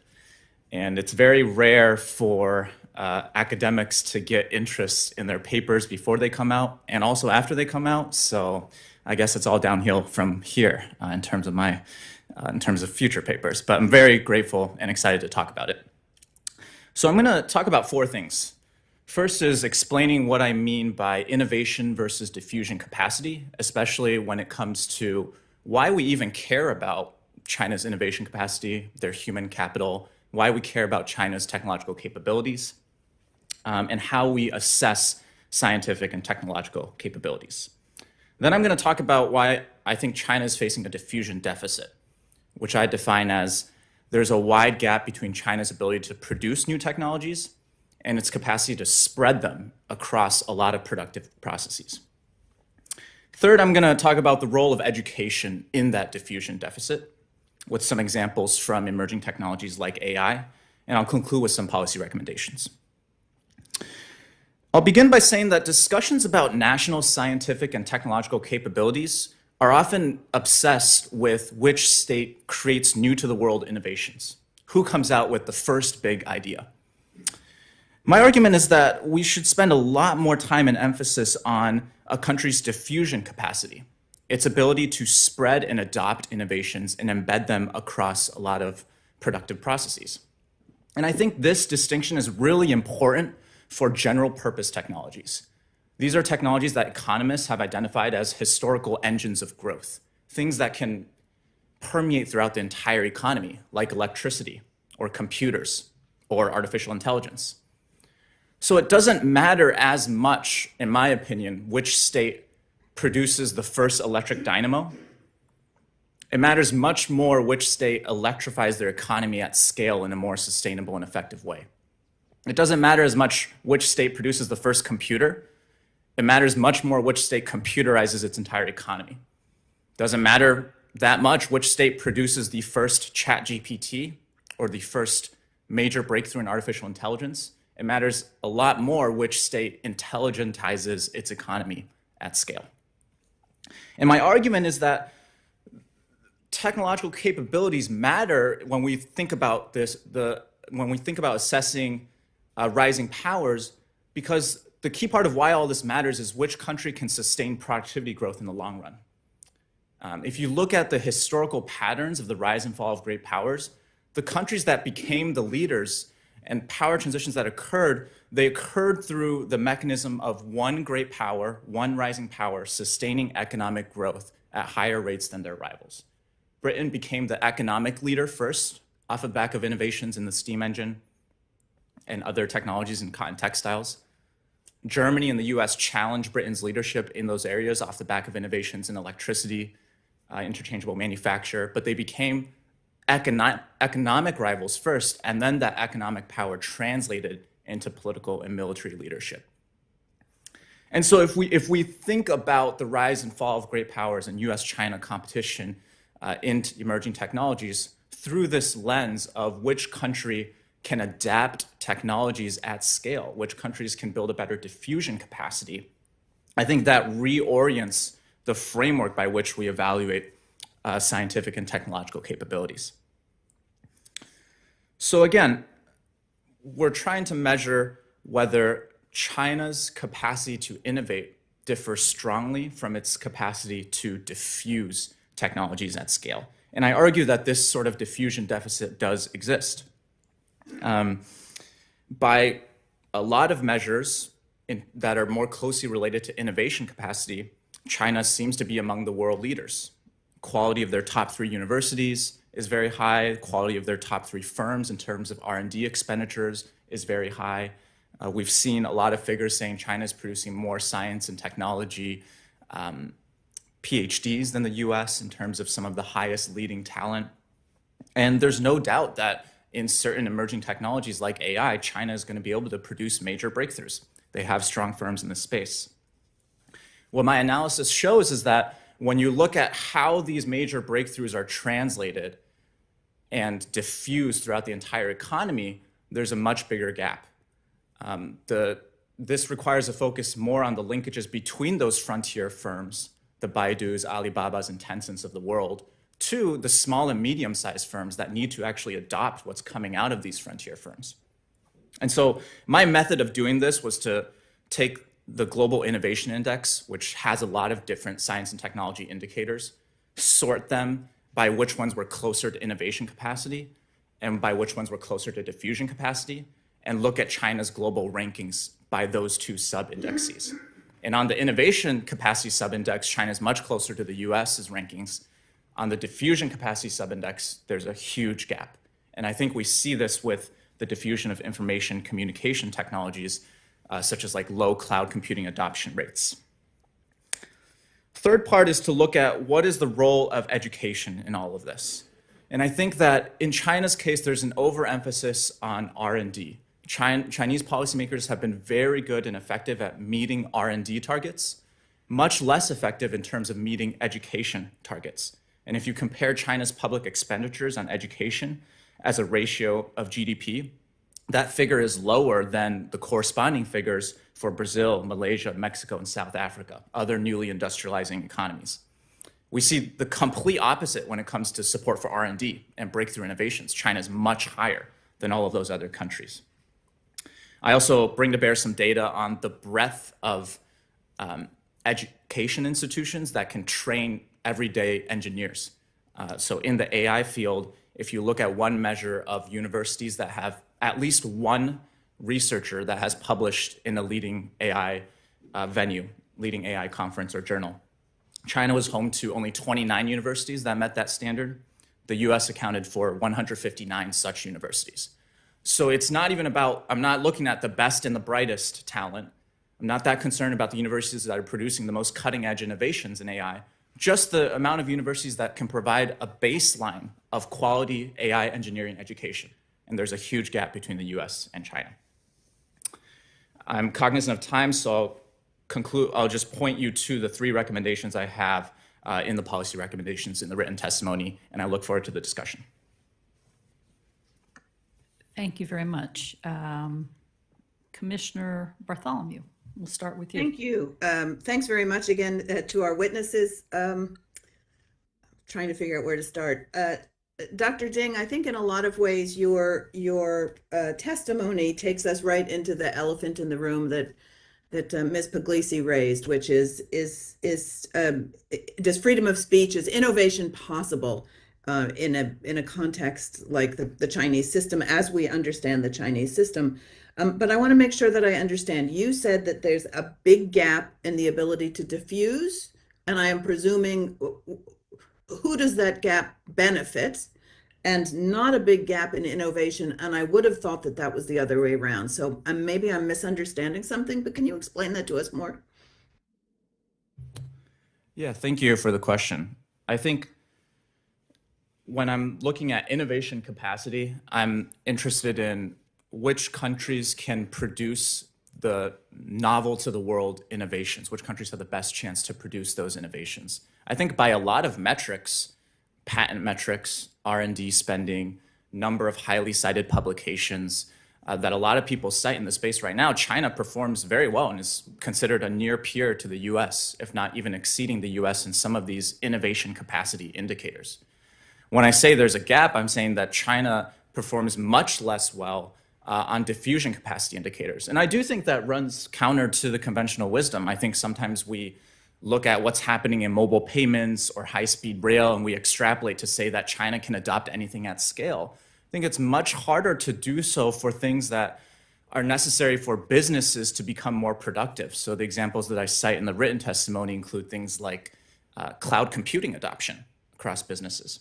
Are businesses even using computers? Are they online? What is the diffusion rate, adoption rate of those technologies? The use of industrial software to automate certain processes. All those rates, if you look at those indicators, China is lagging far behind the US. And for me, that diffusion capacity metric is much more important because historically the rise and fall of great powers has centered on which country can actually sustain productivity growth in the long run. And actually having these technologies adopted across a lot of businesses and at scale is what's going to be driving productivity growth. Interesting. Ms. Puglisi, can I put you on the spot and ask what you think? Because it sounds like Dr. Ding is flipping the basic understanding. Perhaps our understanding has been wrong.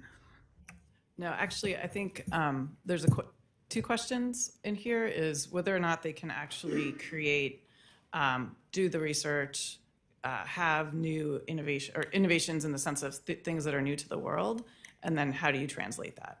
And I think some of the areas that I've talked about, China's state key labs, the new policies around industrial clusters are things that the Chinese government is doing to bridge that gap.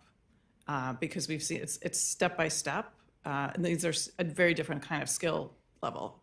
Oftentimes I talk about innovation, you really need to break down into, are we talking about basic research, applied research, commercialization, or putting it into a weapon system? And those are really, really different things, and those are really different skills.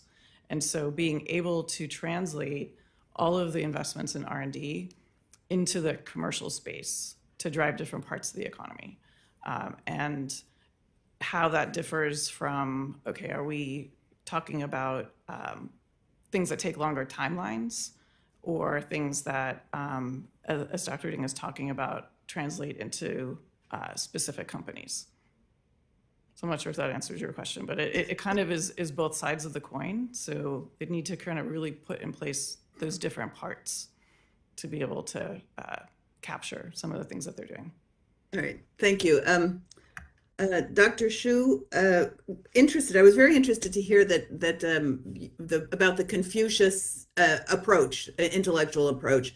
And my sense, again, perhaps incorrectly, has been that with the implementation of Xi Jinping thought, that it's permeating universities and people have less freedom to think or to at least speak about what they're thinking. So can you talk a little bit more, like what sectors, for example, do you think that Confucianism is that the Confucius tradition is still alive in universities? Is it in poetry? Is it in science? Where do you still see it existing?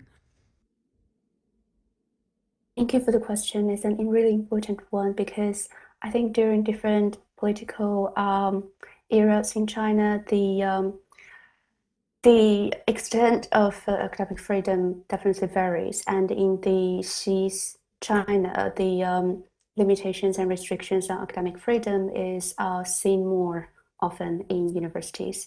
And in terms of the Confucian values, I think we may be able to say that in humanities and social sciences, academics may embrace more about the Confucian value, or not necessarily Confucian value, but kind of the intention to contribute to the society and to the nation building. So for instance, in many of the Chinese institutions, if academics make policy recommendations and the policy recommendations are agreed upon or signed by governments at different levels, then that would be considered as important and valuable research outputs. And in some institutions, that would be incentivized. So that speaks more perhaps to humanity and social sciences research. But this also exists within scientists, like or natural sciences or STEM research as well. But as mentioned, also in the written testimony, I think it's not only about the Confucian value, it's also about how higher education research is governed in China. It's about the incentive structures, it's about the governance, it's about the national, not just controls, but influences on the research directions and values. Thank you very much, and thank you to the co-chairs of the hearing for their forbearance and letting me go over my time. You're welcome. Commissioner Borokoff. Thank you. In reading the testimony from the three of you, I got very, very excited because I could relate to it. I'm going to start with what you just said a moment ago, Dr. Ding, and then ask all of you just your analysis. It's a little bit related to the first question that Chair Bartholomew asked.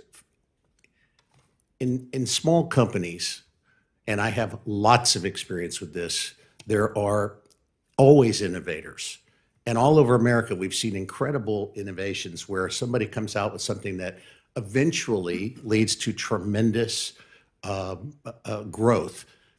You have, I don't know if you created the term diffusion capacity, but in growing my businesses, the various ones that I had, we called it ability to execute. And so I think what this comes down to is I have seen, we've all seen incredible innovations. A guy named Andy Viterbi came out with the Viterbi algorithm, which led to the cell phone. He founded Qualcomm, but you know what happened to Qualcomm was that it got purchased by another company because there was a limit to what he could execute. He made $120 billion, an incredible amount of money. But the people that ended up dominating the cell phone business weren't Qualcomm, it was Apple, if you ask anybody in the world. The guy who invented the personal computer started Compaq. It's gone, somebody else is doing it. So there's a saying in businesses as they grow that it's better to be the settler than the pioneer. So the question is, I think there is a little dissonance between what the two of you are saying, and not that you disagree, but I take great solace in what you're saying, Dr. Ding, if it's true, because if you are correct, it's going to be hard to become executors. But my question for all of you is it your perception that they don't yet have the ability to execute, or is it your perception that maybe they haven't yet done it? Because what we saw America do during World War II, when there was true danger to the whole country, was became incredible innovators and executors. We did that. And I wonder if that's not what's occurring to some extent in China. So I want your opinions. And Dr. Ding, you can start. Yeah, I can start. I think just to bounce off your point of is there a disagreement or not, I think part of it is Dr. Puglisi and I are talking about different things. So I think a lot of her written testimony and testimony today was also specifically talking about like military civil fusion and military capabilities, right? I'm mostly focused on productivity growth, economic productivity growth. So I think there's a lot of things that our disagreement might just be we're emphasizing different things. I think for me, your point is correct that we need both innovation capacity and diffusion capacity. We need to have both the innovation and the execution, right? I think right now, I'm trying to derive a bunch of different indicators that would let us measure and assess diffusion capacity. So one of those is, do you have a lot of connective tissue that allow ideas to go back and forth between universities and firms? So one indicator of that is in the AI space, how many hybrid publications do you have? Publications that have at least one author from the business world and one author from the university world.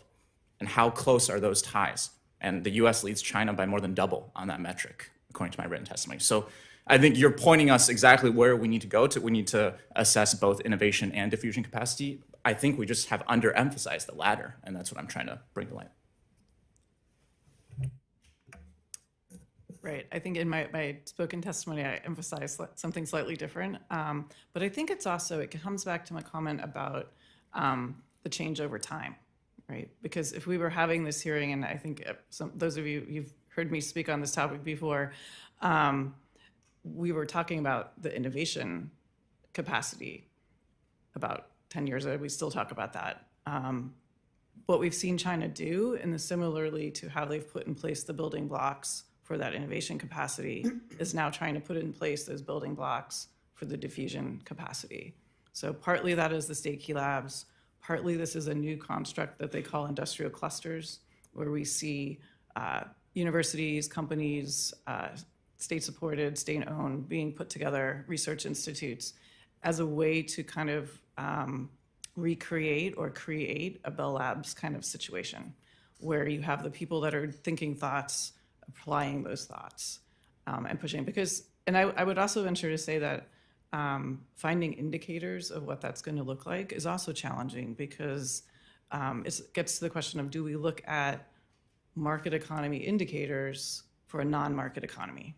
And I would venture to say that we have to be careful when we do that, because success can mean something very different and can look very different in a non-market economy. And also, I would venture to say that the emphasis earlier really was on getting some of those innovations, a focus on military modernization.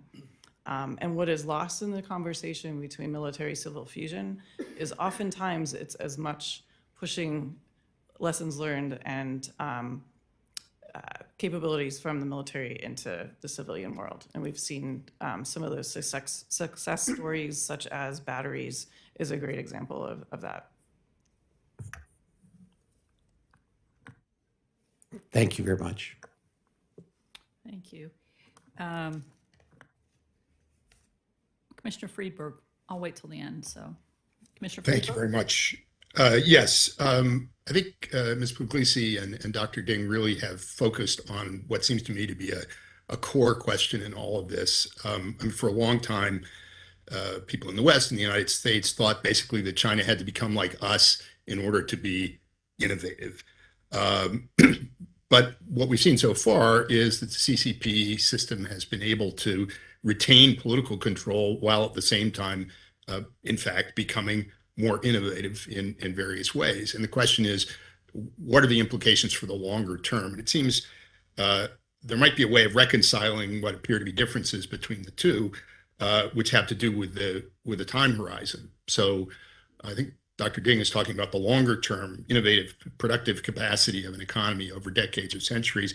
Ms. Puglisi is, I think, pointing to the possibility that in the near to medium term, even a system which might in certain respects be less efficient and less innovative than ours can still cause considerable problems, challenges, strategic challenges.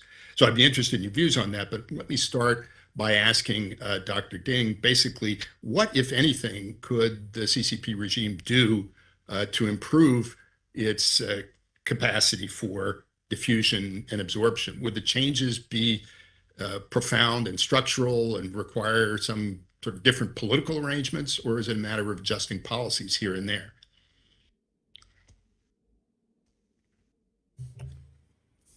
Thank you for the question, Dr. Friedberg, and I've benefited a lot from your work on power assessment in framing some of these ideas, so it's great to hear from you. I think to your point about why do we care about technological capacity and the time frame for these issues, yeah, I think one of the reasons I wanted to make an intervention in this area is there's a key debate happening among US policymakers right now, which is which power has time on its side, the US or China? Another key question is who has the best chance for technological leadership in the next 10, 20 years? If you talk to people who implemented the October 2022 chip controls on China, they were saying, we are doing these actions because we view this as a long-term competition. If your mindset is actually the U.S. is very well positioned in the long term, decades down the line, sort of that might make the status quo and a defensible option, which is what I'm trying to emphasize in my testimony. I think I agree to your point that a China that doesn't catch up to the U.S. fully can still pose a lot of problems. There's a lot of research to that extent, and I think that's important to highlight. I'm trying to answer a different question. In terms of what the CCP can do to improve its diffusion capacity, I think the aspect of it that's structural is party planned economies, centrally planned economies are not good at diffusion. They're not natural acting.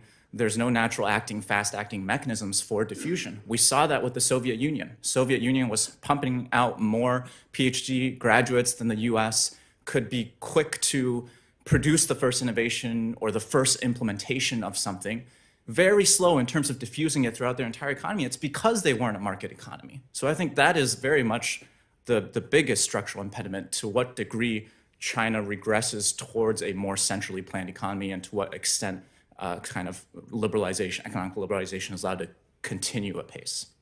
Okay, thank you.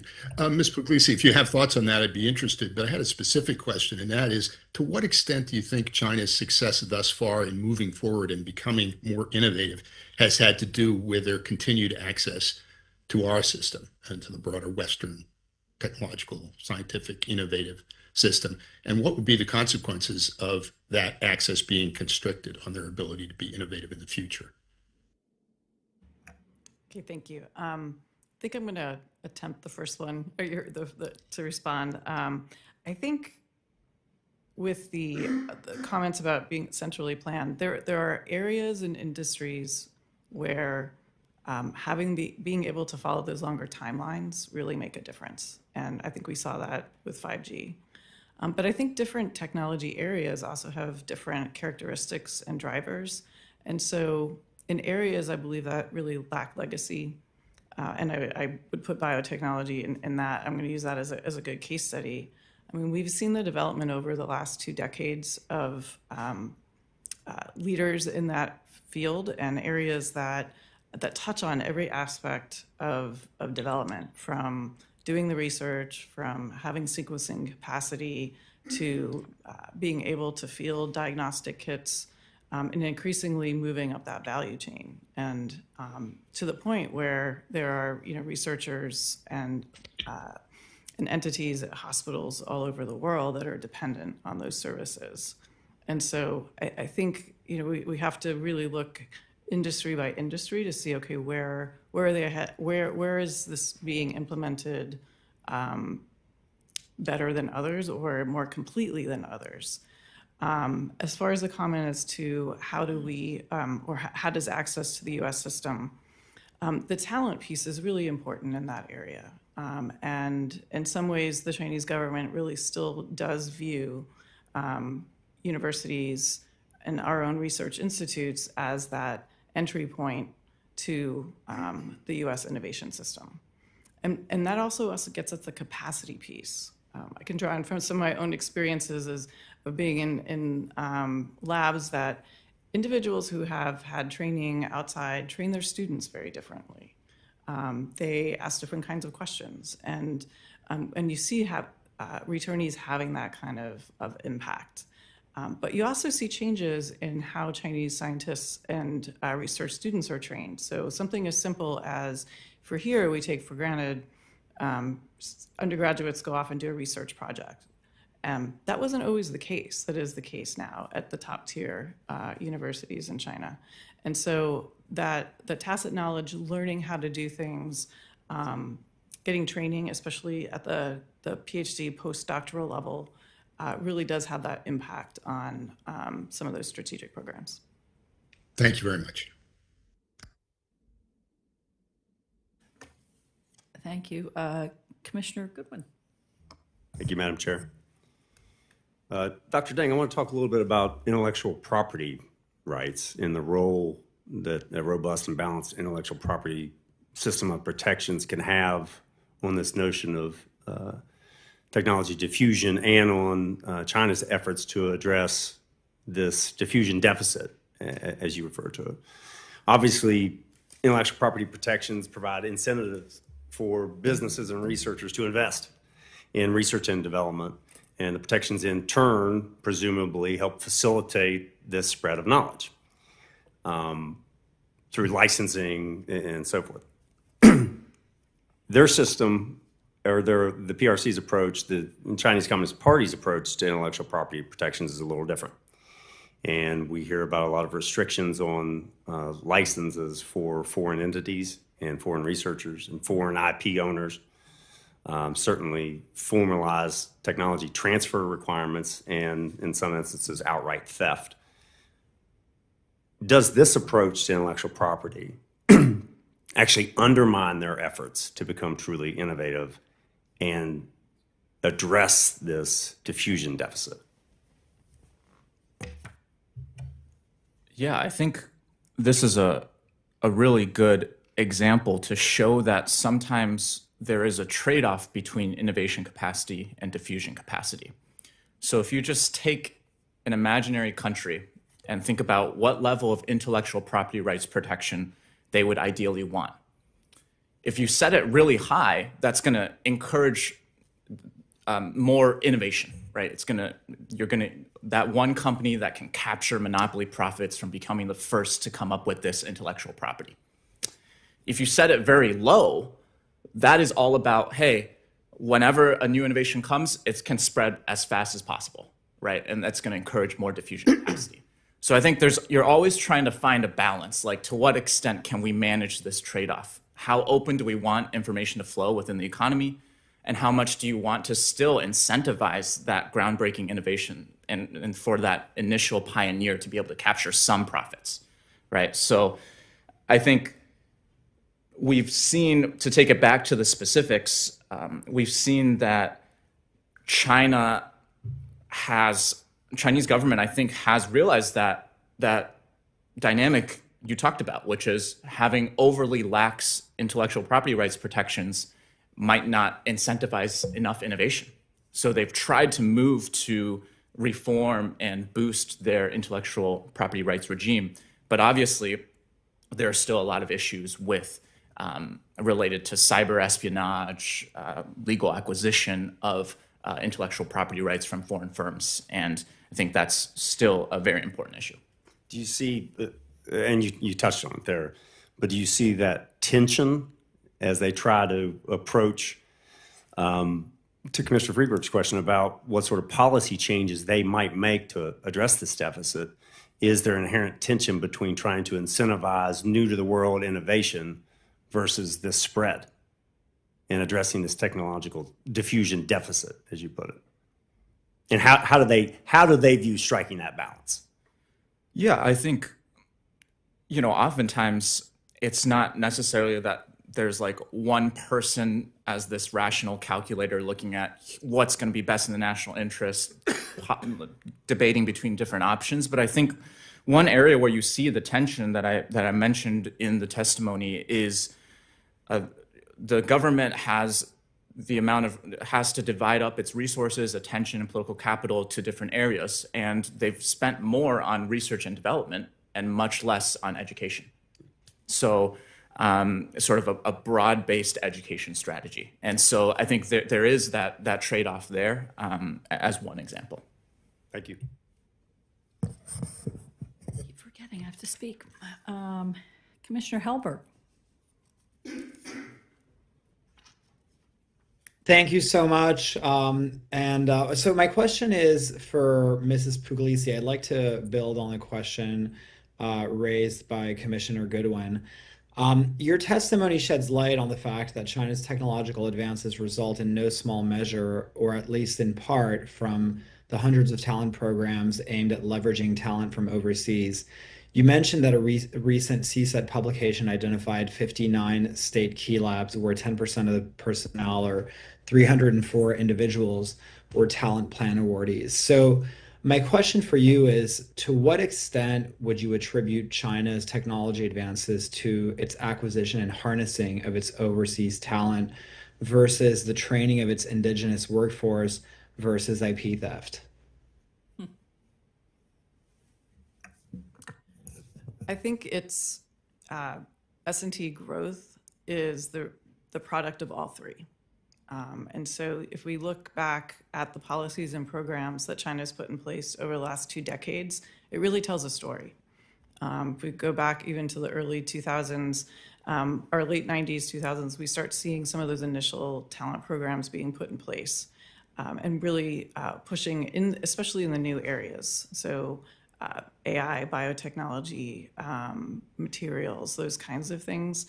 And it's happened simultaneously. So it's not a if or that, it's a both. So we have the talent programs, we see more investments in universities, and at that same time, we see entire institutes, university departments being stood up that are entirely staffed by returnees that then change and train the next generation of scientists. And so it's a little bit of both.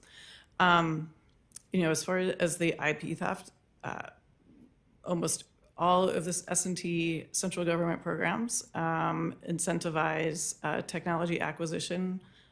Some of it's, we've written about legal, illegal, extra legal. A lot of happens in the gray area. And so it's been part of the growth, but at the same time, there's those domestic investments in these different technology programs. So we can't attribute it all to theft or all to that indigenous investments. Thank you. And Professor Ding, do you have reactions to that?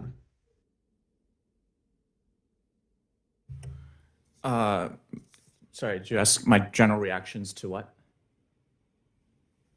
To Ms. Puglisi's comments.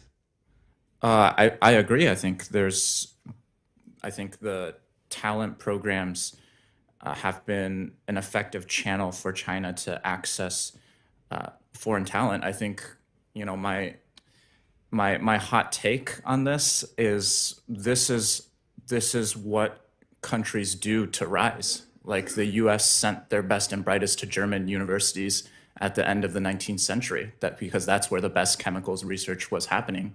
And then a lot of US returnees set up chemical engineering institutions in the US. So I think it's not surprising to me that's happening, but I do think that the role of the state is something that's unique, and that's sort of important to highlight the role of these talent plans, and especially arrangements that require Chinese students to go back and work in China for X number of years after getting education or work experience abroad. I think that's something that stands out for me as unique from the normal development pattern of how countries rise. But would you attribute in equal measure the efforts of the government to grow its technical indigenous workforce, as well as its acquisition of overseas talent, to the results that it's been achieving in technology? I don't know. I don't have a stance on sort of the exact balance, but I would agree that all of those components play an important role. I think one thing that's interesting is IP protection has almost, and sort of like the extra legal, illegal acquisition of IP has almost like really fallen off the agenda, at least from a US policymaking standpoint over the last couple of years, which maybe speaks to, if I were to wager a guess, putting more weight on China's indigenous innovation capacity rather than sort of the reliance on foreign acquisition. But that would just be my guess. Thank you. I yield the balance of my time. Thank you. Commissioner Price. Yes, thank you. Ms. Puglisi, you made the statement when talking about Chinese policy and plans all complementing that it's not where we are today, but what the rate of change is. Can you comment on what you think the rate of change is? Yes. I think my comments for that is that it's looking at, okay, what are those policies and programs that they're putting in place today that will impact some of these shortcomings? And I was very taken with Dr. Ding's paper because it really gets at the heart of, the new policies and programs that we're seeing put in place continue to emphasize how do we move technology and technological know-how out of the lab and into that commercial space. And there's a lot of discourse around, we've made all these investments in R&D, how do we translate into a commercial success? Because we've seen they have had a lot of success in the military area, but how do we then use those things to drive the economy? And that's going to vary over the different technology areas, whether it's a lack of legacy area, such as biotechnology and some other advanced batteries, materials, as opposed to things that, such as chips, that there's a long history and legacy for that. Thank you very much. And Dr. Ding, I want to go to your policy recommendations because I'm very taken with anything that starts by saying keep calm, and especially your first and third. Can you address those briefly and what you're thinking? Yeah, thank you for this opportunity. I think for me, I come from a policy debate background. So this is what I was obsessed with in high school. And in policy debate, one side defends a plan and the other side defends the status quo. And for me, with my option one, I'm defending the status quo. If you agree with my assessments that China faces a diffusion deficit and that China is not poised to overtake the US as a scientific and technological superpower, the status quo becomes a more defensive policy. So that's sort of like, I think it's important to have these debates because I think this probably goes against some of the conventional wisdom or some of the ideas that circulate around in the city. For me, I just think we overstate China's scientific and technological capabilities. And I've made an argument to that respect. And so that points towards if the US is well positioned, going back to Dr. Freeberg's question, if the US is well positioned in the long term in this sort of great power competition, the status quo becomes a more defensible option. I think the third policy option is taking this lens of innovation versus diffusion and translating it to what we emphasize in technology policy. If you look at any US government technology policy and scroll down to the first bullet point of policy recommendations, it's always invest in more R&D. And I agree, that's probably a good thing, but it's not the only thing that matters when it comes to technological competitiveness. And so for me, it's about investing in technology diffusion institutions, applied technology centers, dedicated field services, different voucher systems that encourage the adoption of new techniques by small businesses. And I think that, if you circle that back down to the education realm, not just about investing in research universities, building a wider pool of talent, investing in things like community colleges to support a wider talent base for AI talent. So I think that was the thrust of my recommendations in the third bucket, just taking that innovation versus diffusion capacity comparison and seeing, okay, how does that translate to a more effective technology policy for the US side? Thank you. And Dr. Xu, you talk about the need for education exchange and better understanding each other. Are you talking about some of the traditional education exchange, study abroad types of program, or are you looking at anything different or innovative to help ensure populations understand each other?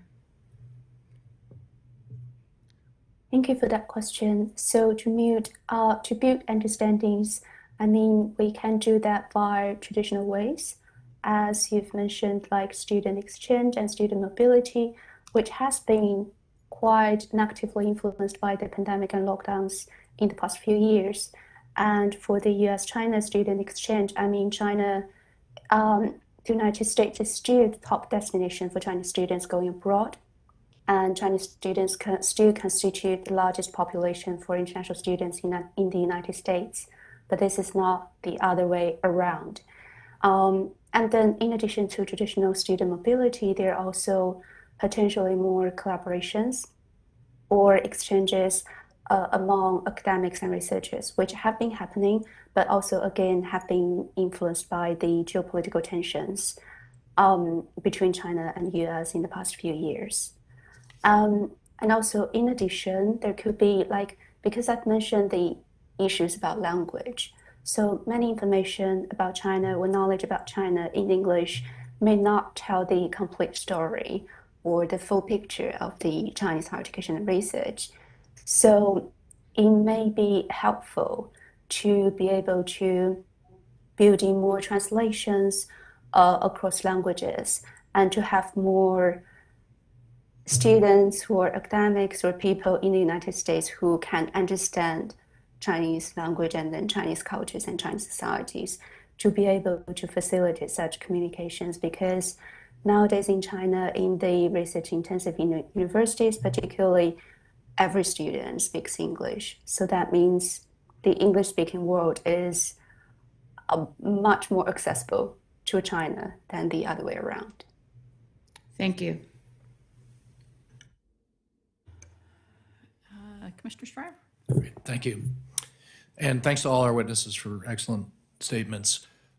Professor Ding, if I could just follow up on the same line of questioning. So I would submit you can keep calm and still act.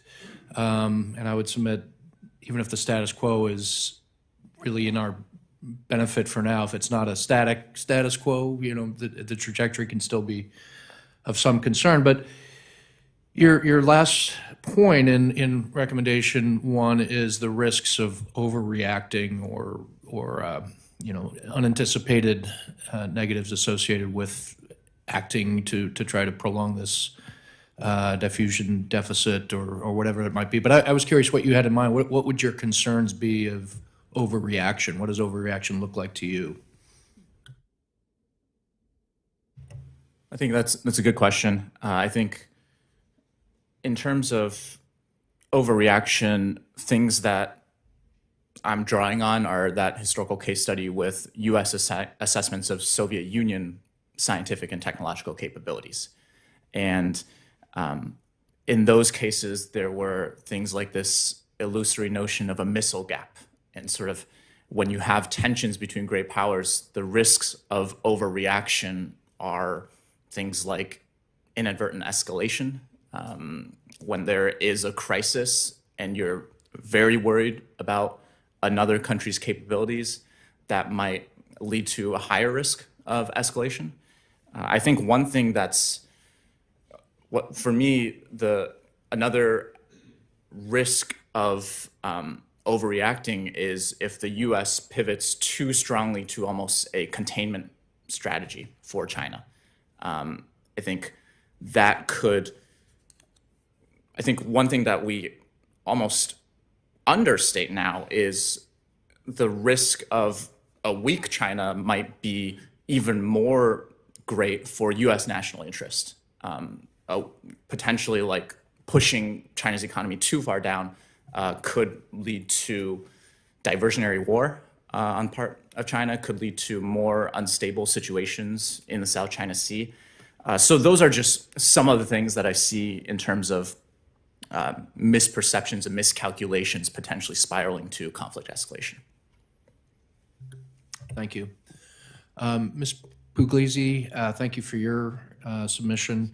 I like the way how you describe the nature of the challenge, that a system overall can have difficulties, challenges, deficits in terms of innovation, but if there are certain areas of excellence or focus that are targeted, it can result in kinds of innovation that have direct application in the military space and the like. And I think that's a very useful way to think about this. But I also sensed in your statement, your assessment of the trajectory, China can do this with all these challenges and problems that it has, as Professor Ding described. And the trajectory they're on, if I heard you correctly, it should be of great concern to the United States that we're not doing things to thwart this targeted innovation, or I don't want to put words in your mouth, but how you described it.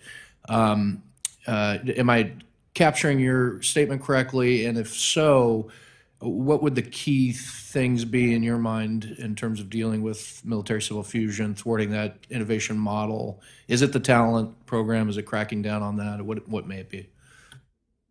So I think I'm not as maybe pessimistic as Dr. Ding, but I think it's looking at what are those key pieces that China is putting in place that is not necessarily going to drive today's industries, but those industries of the future. And so that really gets at some of those big science facilities. It's looking at capacity building. And that, those investments are something that takes time to play out. And because I think a lot of the things that we're talking about today, where China has been successful, are the results of policies that they've put in place 10, 20 years ago, especially the talent programs.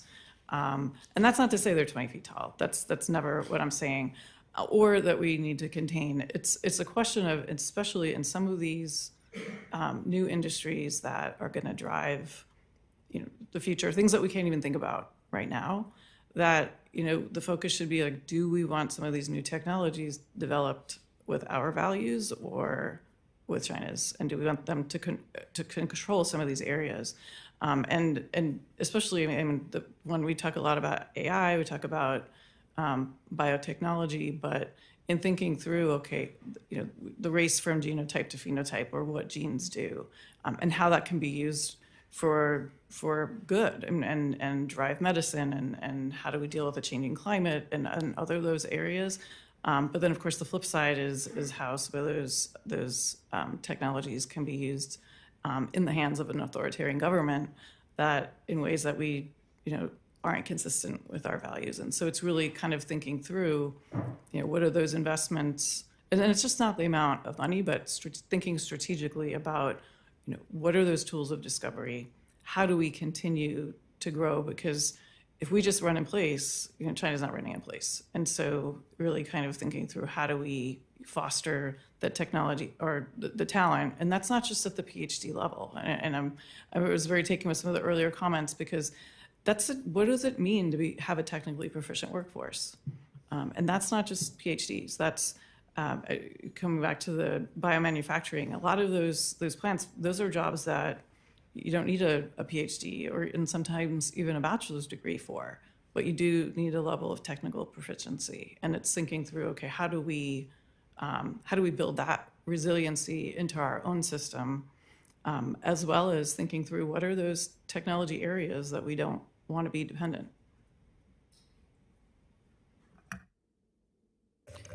Commissioner Wessel. Thank you. I probably have an hour of questions, which I will squeeze into a short time. This is very helpful. And Ms. Puglisi, good to see you again. Thank you for your prior service. You still have a lot of fans in your former places you served. So I share their good wishes. I want to challenge a bit of this. And Mr. Ding, my first visits to China were in the mid-'80s, early to mid-'80s. And you talk about diffusion. I think of this as adaptation and system integration. At that time, I visited Beijing Jeep, where the cars were being pushed around by 4 workers, on a dolly. Because they didn't have integrated manufacturing, et cetera. There were a lot of kits. I visited the McDonnell Douglas, now part of Boeing, where aircraft were being produced. And we were teaching China how to integrate, and I would argue how to adapt, and in part how to enable diffusion. So, I think, I guess my questions go to not about, your question about, are we trying to contain? My concern is, are we enabling? The administration appears ready to do an outbound investment screening mechanism, something this commission has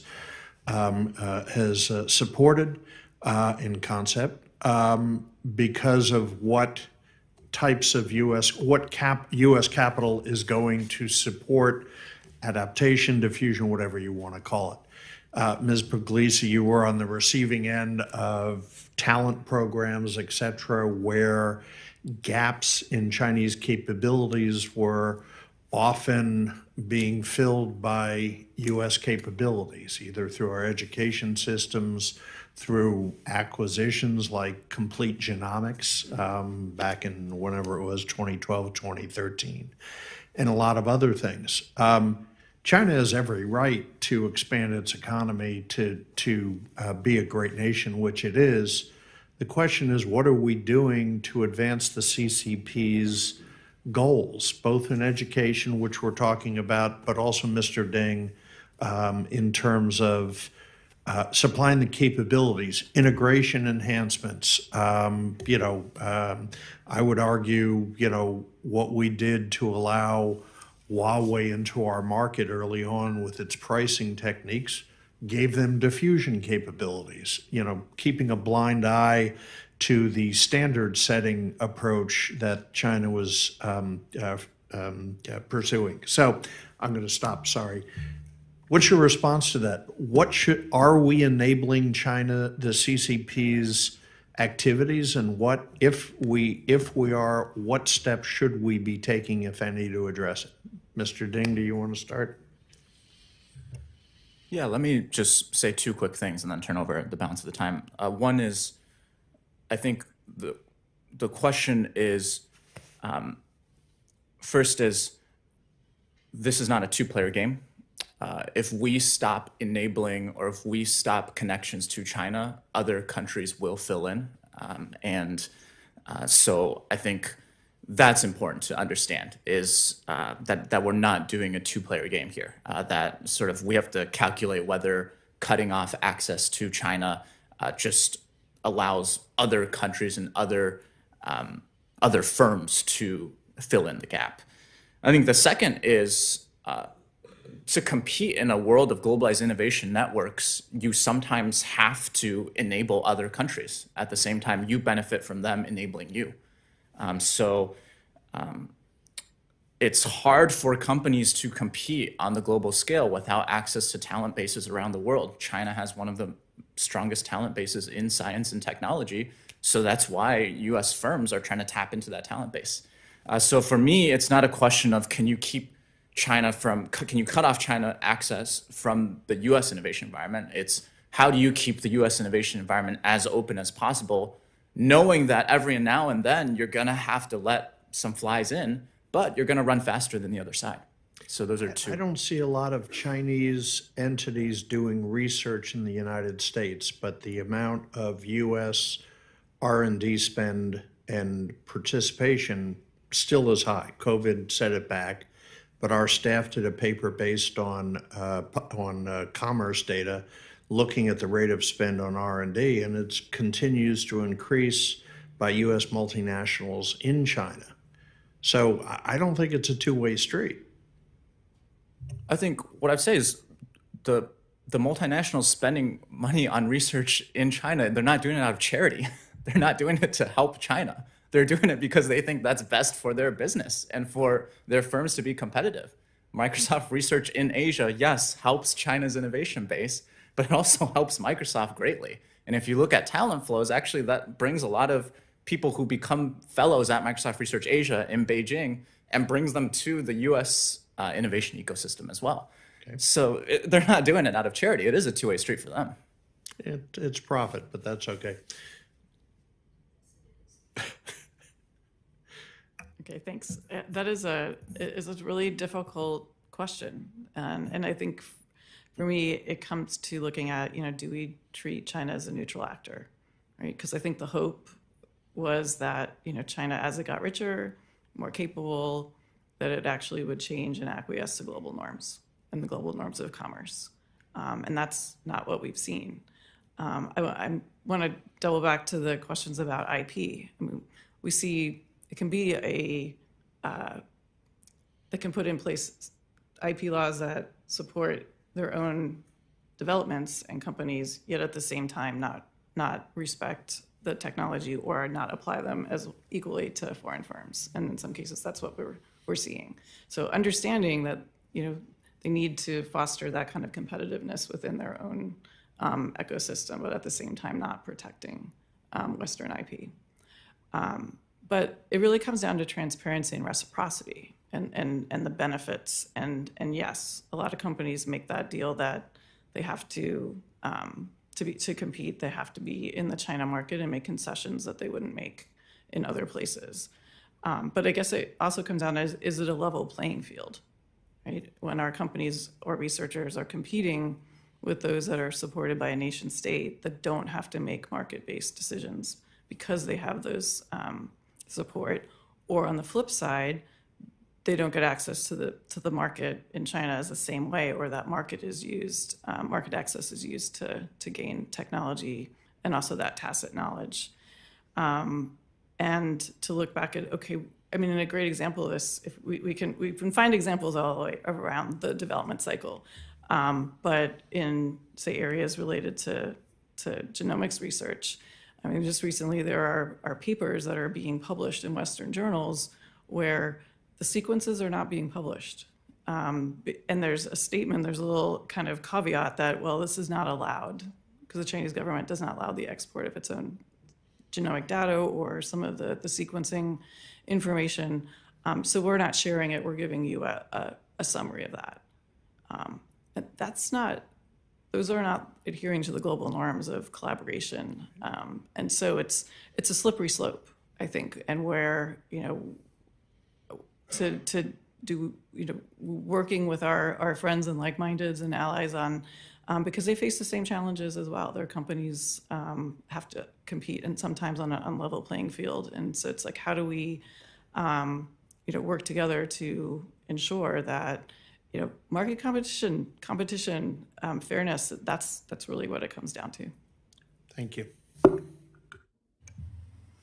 Mr. Wong.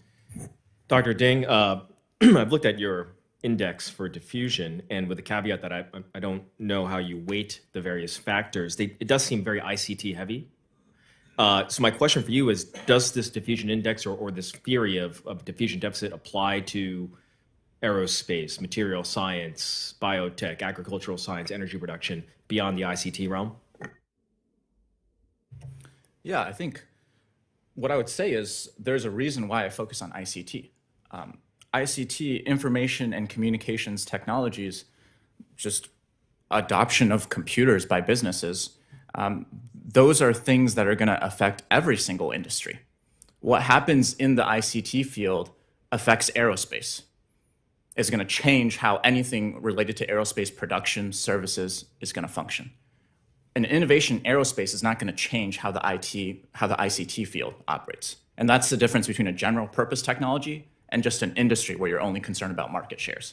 General purpose technologies like ICTs have the ability to usher in waves of productivity growth and allow countries to sustain productivity growth in the long run. So that's why I focus on ICT. I think you'll see similar dynamics potentially in other fields, but why I focus on computers, information communications technologies, and I think this is going to be relevant for AI, which is what everyone is talking about right now. AI, the potential for AI is not because people are going to make a bunch of profits from the AI industry. It's going to be because AI is going to transform how aerospace is done, how all these other manufacturing fields are going to be done. So having these diffusion capacity indicators for these particular technology fields is really important. Just to follow up on that, going to your recommendations about, or your recommendation about technology diffusion institutions that are government sponsored, is there a historical track record of that being successful, at least in the United States? I can see the argument for, as well as historical examples of US government investment in basic research, but moving to the application of foundational technologies or revolutionary technologies, at least I'm not aware of historical examples of that being needed. And in fact, it might be a drag on our private sector driven system of, decentralized firms discovering and refining use cases and then expanding it where it actually produces value. Is there a historical precedent? Is this actually a good idea? Is basically what I'm asking. Yeah, I think The most important government policy for US technological capacity in history was the Morrill Act. And it expanded the amount of land-grant universities in the late 19th century. And many of those land-grant universities focused on just engineering education, technical education, broadening the base of mechanical engineers, chemical engineers in the US at the time. And in that historical period, Germany, Britain, they were producing more Nobel Prize winners than the US. They were capturing the majority share of publications and patents, cutting-edge innovations in chemicals and all these other technology fields. US was far from the scientific frontier, but the US became the world's most productive economy in that period because I think they developed a wider engineering base that was connected to scientists, that was connecting scientists and entrepreneurs and developing a wide base of engineering skills related to general purpose trends like mechanization and the spread of interchangeable manufacture in the US. So for me, I think there are historical antecedents to some of these pushes that I'm making. And those still existing land-grant colleges are not attuned to the coming kind of foundational technology, whatever term you want to use. Yeah, I think we have institutions in place. I think part of it is there's always going to be a lag between new technologies and how different institutions can catch up. So the role for the government, for me, is to what extent can it step in and help with that lag, where the skills are still racing up to where the technology is going. Thank you. Do you want to add something? No? I thought you were okay. Oh, I can if you want. No, I thought you were raising your hand. Oh, no, I was, okay. If you were turning to me. So. He was, so. So I would just add, I think there are a lot of historical examples of where government investment has driven the diffusion. I mean, we can go back to that time period that Dr. Ding was just talking about with agriculture, because looking at some of those first investments in agriculture and bringing that back to be planted here in the U.S. But I'll jump maybe to more recent times. I mean, we look at the Manhattan Project, we look at the space program. Those were all massive programs, and the spin-offs from those resulted in all kinds of different industries. And we look at still the investments in our national laboratories and the technology that comes out of that, that's actually through CRADAs and other examples that are spun off into a lot of the small companies. So I don't think we can underestimate the impact that those investments have in that foundational pieces. Right. Maybe there's a definitional, not issue, but question here of what is basic research and what is applied. Mm-hmm. Right. So anyway, thank you. At the risk of annoying my colleagues, because we are about to go on a lunch break, I will submit questions for the record. They will focus on what skills you see are really important at these labs, because this is an education and training hearing, and so I will look forward to questions for the record on those issues. So with that, I think we'll take a 30-minute break and be back for the final panel.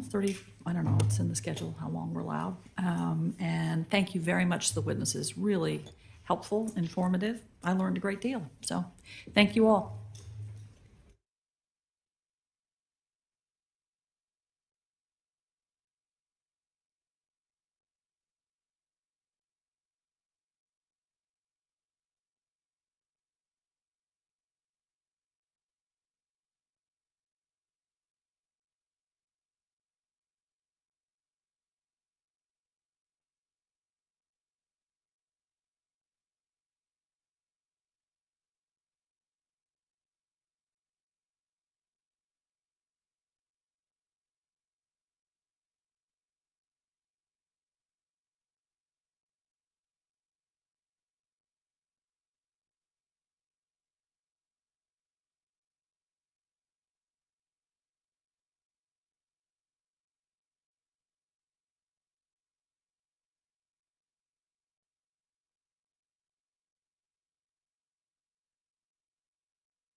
You ready, Mr. Wessel? We were waiting for you. Okay, welcome back, everyone. We're going to begin our third panel. Our third panel will use case studies of China's AI and semiconductor-focused talent policies to investigate how China's education system supports strategic and emerging industries. We'll start with Dahlia Peterson, who is a research analyst at the Center for Security and Emerging Technology. Ms. Peterson will discuss the education system's role in advancing artificial intelligence. Then we'll hear from Dr. Denis Simon, clinical professor of global business and technology at University of North Carolina's Kenan-Flagler Business School. Dr. Simon will assess China's education policies to promote semiconductors. Thank you all very much for your testimony. I ask all our witnesses to please keep their remarks to 7 minutes to preserve time for questions and answers. Ms. Peterson, we'll begin with you. Co-chairs Cleveland and Price, distinguished commissioners and staff, thank you for the opportunity to testify on how China's education system is training its artificial intelligence workforce. Today, I will assess how China's strategic plans place talent at its core and shape its AI education system.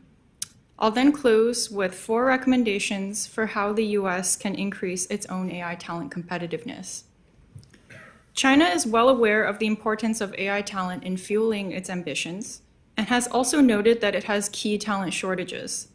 In 2020, China's Ministry of Human Resources and Social Security released a report that quantified an AI talent gap of more than 5 million workers, with only 1 person for every 10 openings for AI engineers and technicians. That report also stated that without progress, the talent gap could exceed 10 million by 2025.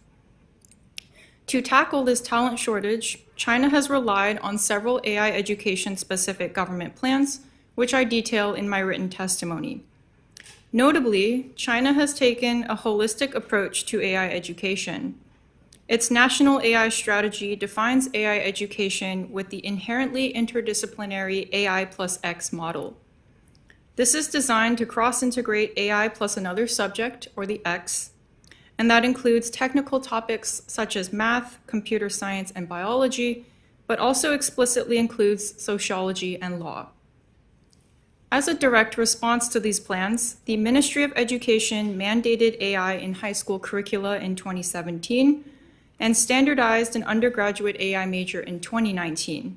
This is now offered at over 440 universities and is China's most popular new major.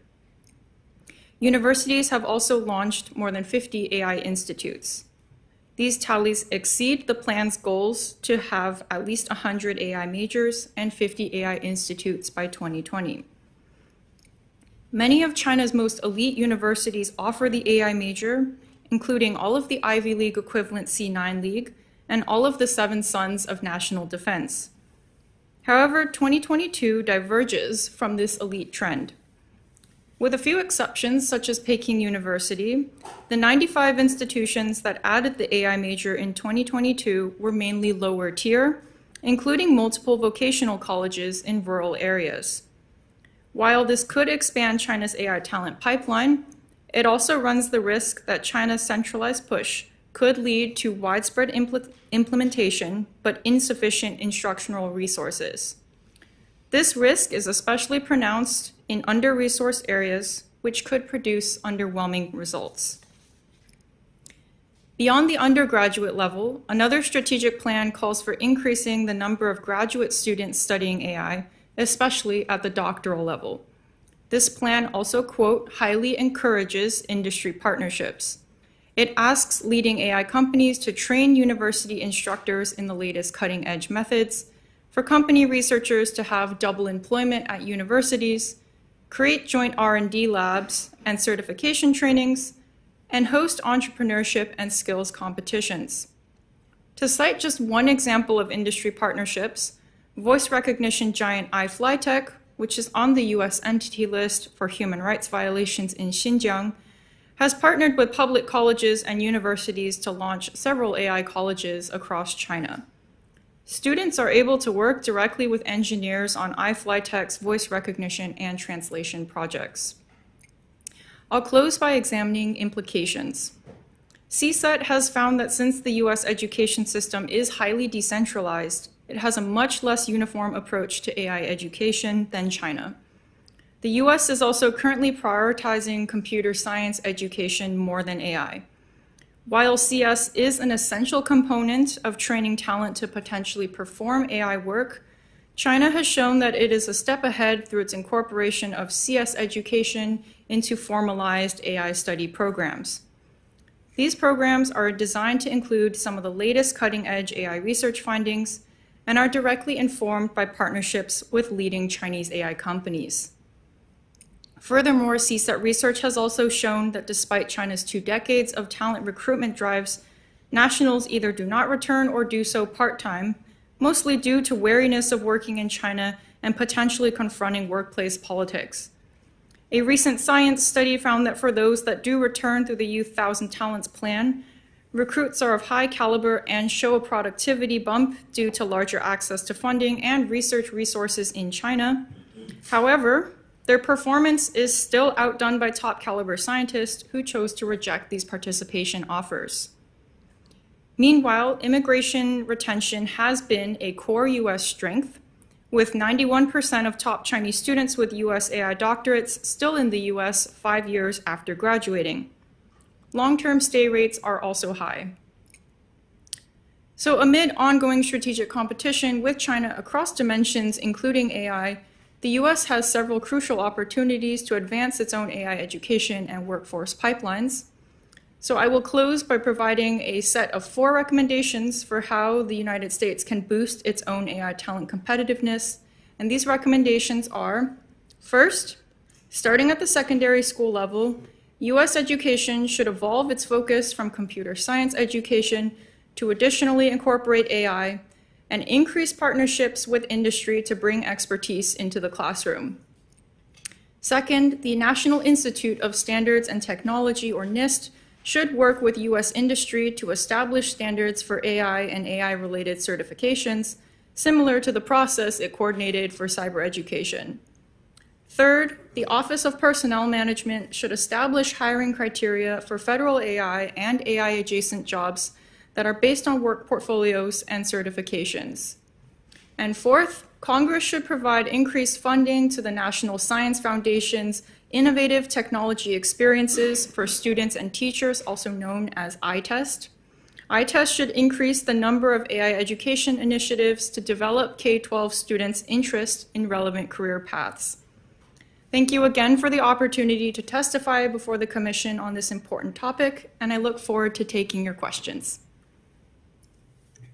Thank you, Dr. Simon. Great. Thank you. Let me too thank the commissioners for providing an opportunity to speak before you. I'm going to talk today about the training, education, and deployment of semiconductor and IC talent in China. In 2021, the semiconductor industry grew about 20%, with revenues rising to about $590 billion. With that kind of growth, it will soon become a $1 trillion industry, and that kind of growth with a few bumps is anticipated in the future. Overall, it's safe to say that the entire semiconductor industry is faced with the same challenge, namely to recruit and attract, as well as develop and retain the qualified talent needed to sustain the industry in the years ahead. The search for talent, therefore, is a significant issue among all parts of the semiconductor industry. China's situation is particularly difficult because it is playing a catch-up role as it tries to respond to the increasing number of restrictions placed by the US government and its allies. Simply stated, without a sustainable pipeline of high-caliber talent, China's goals for the semiconductor sector, especially in terms of further indigenization, will not be achievable. Today, China accounts for about a 35% share of the global semiconductor market, making it the one economy with the single largest share of that market. Its efforts to develop more and more elements of the semiconductor value chain are driven not only by its internal demand, but also right now by the clear recognition that with the imposition of new stringent controls by the United States, the country's only hope to meet its growing demand for advanced semiconductors must come from domestic sources. The situation regarding the supply and demand of talent for the PRC's semiconductor and IC sectors is rather complex because of the suddenness with which the pressures for indigenization have increased. A range of bottlenecks have emerged, many of which are proving difficult to overcome. The answer is not simply to be found in graduating more students from China's colleges and universities. Currently, estimates range that the shortage today and into the future will be somewhere between 200 to 300,000 skilled workers that will be needed in this critical sector. It's also estimated recently that only about 15 to 20% of those who graduate with degrees in semiconductors actually go to work in the industry. In 2020, 13.7% of the 210,000 graduates chose to work in the industry. There are many reasons for this. Many graduates don't possess the right sets of skills that are demanded by industry. A large number of the schools have faculty that don't have ample engagement with the industry to understand the real needs of companies. Many of the textbooks that are deployed are not reflective of the prevailing state of the art, and a large number of institutions don't have pilot research or production lines for training the students appropriately. Since the big push for educating more graduates and specializing in semiconductor engineering and IC design began, there's been a big curriculum restructuring among many universities. In 2003, China established IC design and integrated systems as a major.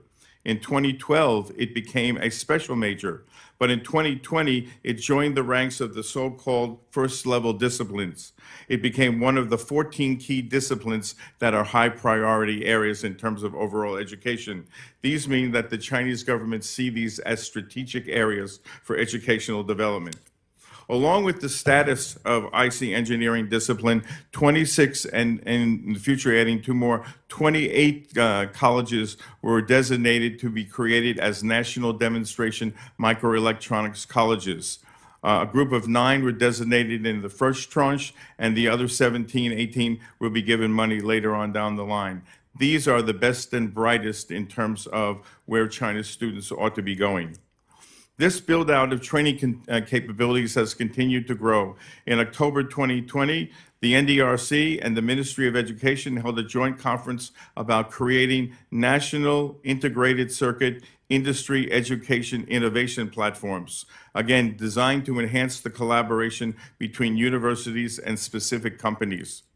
According to a recent article in 191it.com, one key problem continues to be that the industry and the demand for talent is growing so fast that companies cannot wait the 4 or 5 year cycle for the graduates. And this has led now to the development and the establishment of a number of auxiliary institutions that are vocational and oriented and that are providing quick training so students can come online in the workforce very, very rapidly. While the establishment of these training schools is very important, we still shouldn't lose sight of the role of the universities. They are strategically important to the long-term solution. One of the problems is the difference in the curriculum between the United States and China. In the US, people who are going to work in semiconductors come from a broader array of disciplines, including electrical engineering, chem engineering, mechanical engineering, physics, chemistry, and information engineering. In China, especially with the heightened focus on meeting specific industry needs, there is a greater emphasis on microelectronics as a whole with a little dose of physics. With some exceptions, depth is emphasized over breadth. As the technologies deployed in this sector become more and more complex, the Chinese approach may prove in the short term to be useful, but may not be pointed in the right direction in terms of the long-term needs. There is little doubt that China has made a comprehensive commitment to address its talent shortage in terms of the entire value chain of the semiconductor and IC industry. Achieving self-reliance, indeed, is a strategic national priority. Will China come up with a grand solution to meet its talent needs for developing an advanced semiconductor industry? China has sought to utilize the same type of solution that South Korea deployed to catch up with Japan in the semiconductor sector. It has tried to hire retired or part-time engineers from South Korea and Japan, as well as Taiwan, to meet the need for experienced talent. This has partially yielded some results, though recently several Samsung engineers were charged with violating Samsung's IP regulations. Taiwan has stepped up its efforts to limit PRC firms from poaching Chinese employees from the island's semiconductor industry. And any Americans, as you know, working in China for local Chinese firms have had to leave the country. China's talent recruitment programs also don't seem to offer a comprehensive solution, even though there's been an increase in the number of STEM people returning to China. So in the final analysis, the burden of solving China's semiconductor challenge falls squarely on the domestic education system. In some respects, we can see ample evidence of progress being made. Nonetheless, I would conclude it's likely that China's talent dilemma in semiconductors will remain a significant problem for some time in the future. Thank you.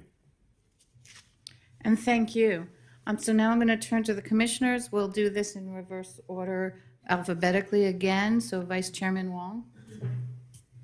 Thank you. Ms. Peterson, a lot of your testimony, and I should read it more closely, is focused on the proliferation of the AI major or areas of study that are focused on AI. But as you say, AI is a cross-disciplinary subject, pulling from not just CS, but I assume statistics, data science, cognitive science, both engineering and theoretical disciplines. So, and maybe I'm unaware of this, but we don't see a similar proliferation of an AI-specific majors or courses of study in the United States, at least not to the same extent as in China. But do we still have an advantage, though, simply because of the strength of the education, particularly the higher education system that we have in those individual disciplines that make up the AI discipline? So strong CS, as you mentioned, but strong, ethics and philosophy, strong cognitive science, strong, this whole area of brain study that can be applied to the AI sphere. Basically, I'm saying, in comparing us to China, are we still on an advantage? Because it's just, we don't have the same push, at least I don't think, to make AI a major. It's kind of strange from our Western perspective to make that a discipline of study. Anyway, it's kind of a general question, but over to you. No, that is an excellent question, and I will say first that there is no one agreed upon definition for AI education. China has taken a stab at standardizing that, and that is just generally the approach that the Ministry of Education takes to majors, is to standardize them. So for the AI major itself, it's standardized under the engineering category.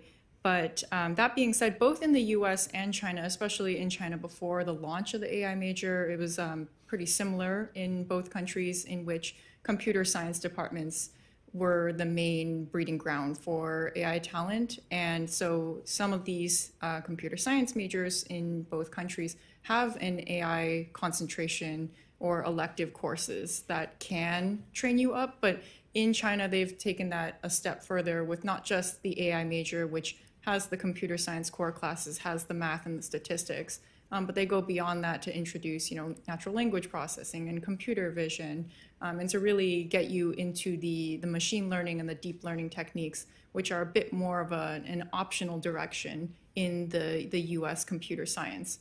I will note that there are certain programs in the US, there's no comprehensive tally that we know of that really quantifies how many AI majors there are, but I will point to Carnegie Mellon has a Bachelor of Science in Artificial Intelligence, where the curriculum design actually looks quite similar to what I've seen for the Chinese approach, where they are giving you the introductory methods and the hands-on tools that you need to learn how to design and deploy AI systems.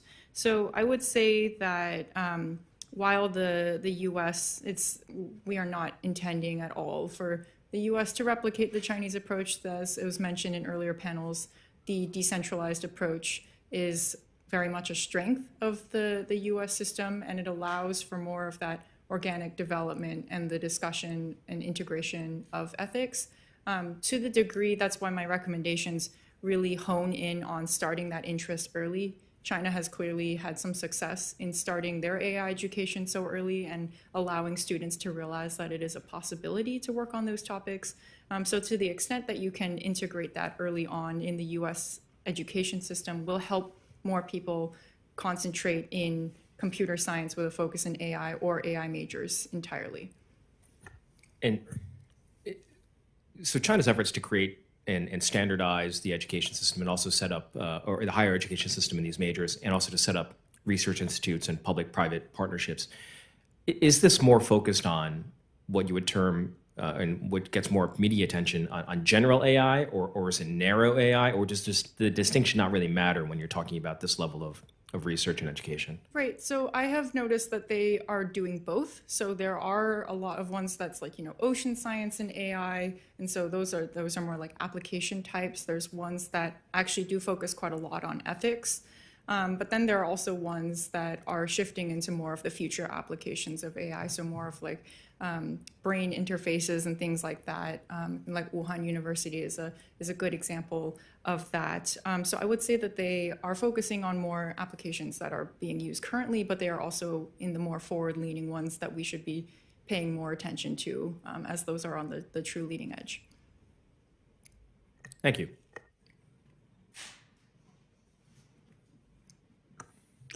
Commissioner Wessel.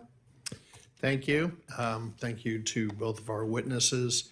I want to pursue, in a way, what Commissioner Wang's was going after, and understand the quality of the education, as well as, and I think you said depth versus breadth, that with things like self-healing chips, architecture on the edge, the core versus the edge, all the various things, I'm sure a lot better than I, and similarly in AI, are the sanctions that the U.S. has imposed and limitations relating to EUV and, enabling technologies, production technologies, is that, what kind of effect is that having?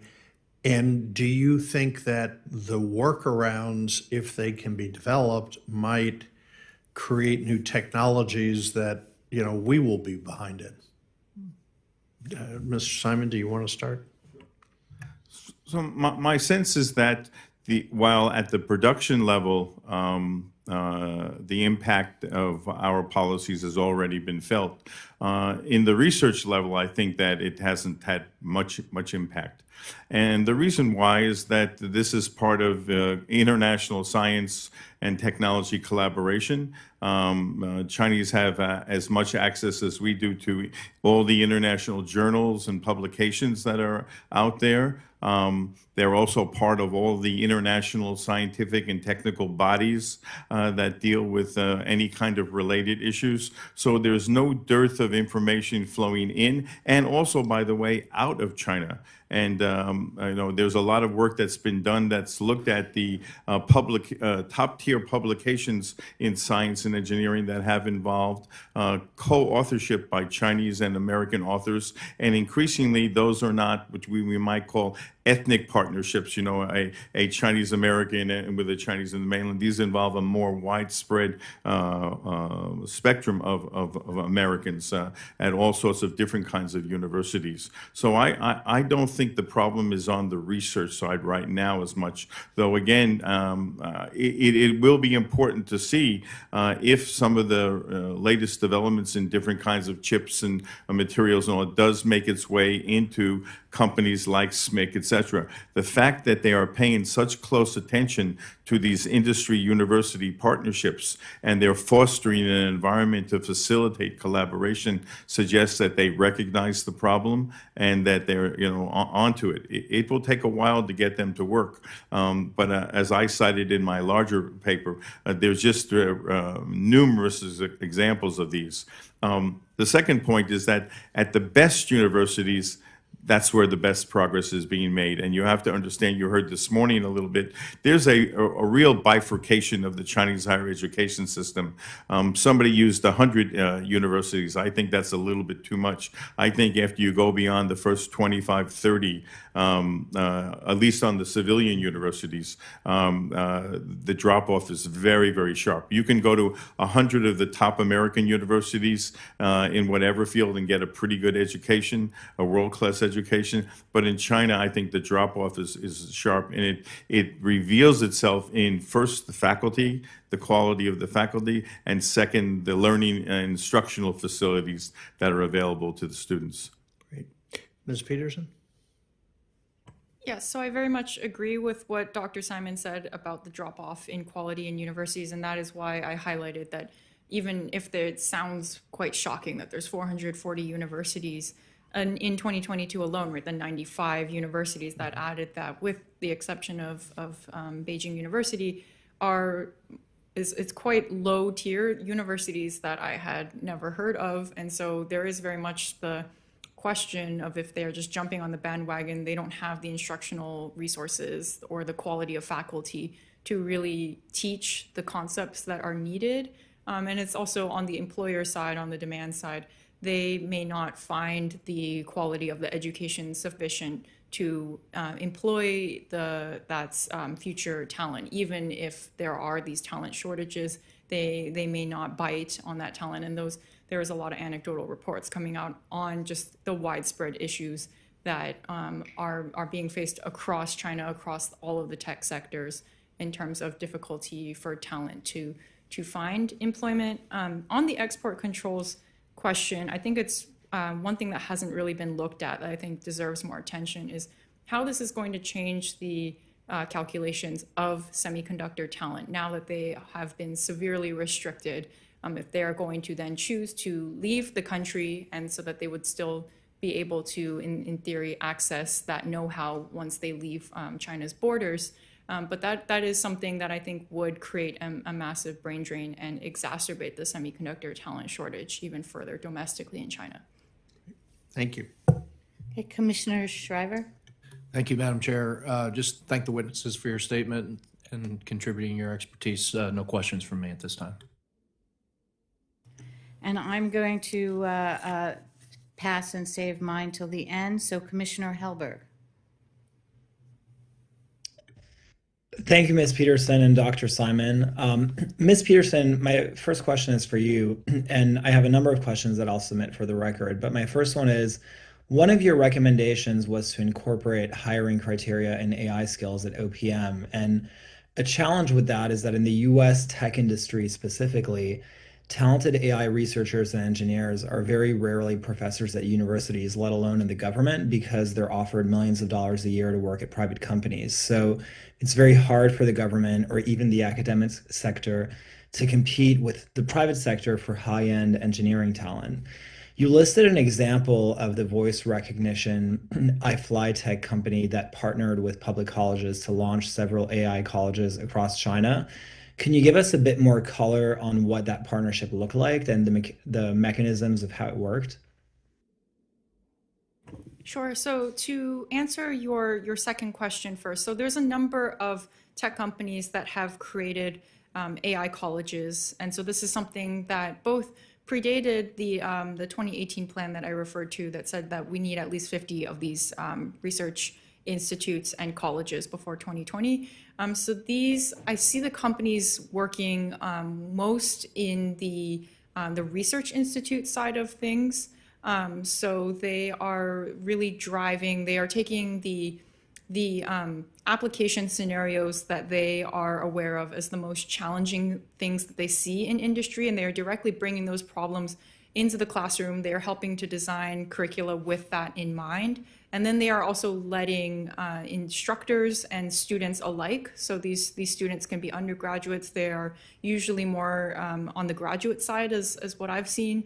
And so they are able to both, instructors are able to kind of work at companies like iFlyTech and get that know-how. And then there's this virtuous cycle where they then bring it back into the classroom. And the same thing with students. Students can go do training at these companies and bring that know-how back into the classroom. And then I haven't seen necessarily formalized pathways for those students to then go work at places like iFlyTech in the future, but I would not be surprised if some of that talent then went to go work for them full-time. But this is something that's very much, it's not necessarily, there's the rural-urban divide that really plays into this. So while there are major tech companies that are bringing AI-enabled education platforms to assist students learning into rural areas, that's not the same thing as people who are working at those companies directly coming to your classroom and teaching you about the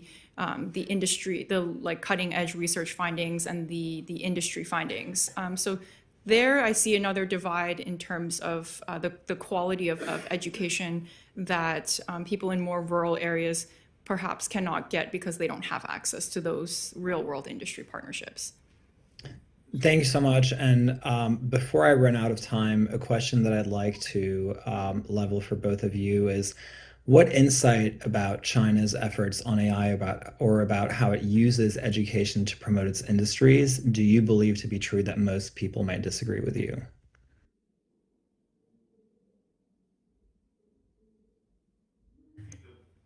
Can you repeat the last part of your question? Sure.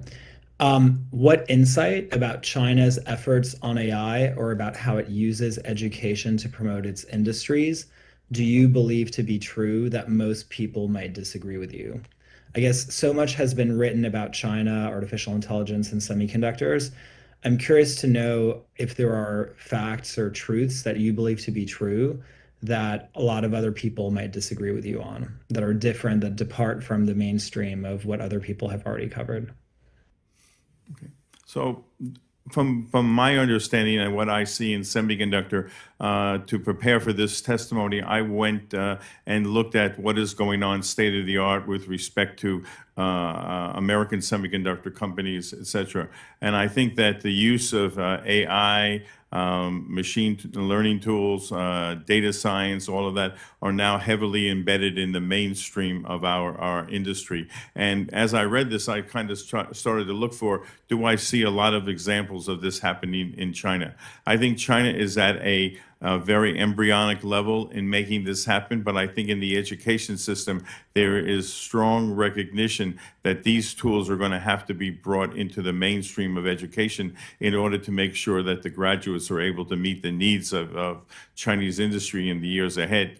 I think the one thing that we all have to remember, which is really critical, science popularization in China is something that's very important.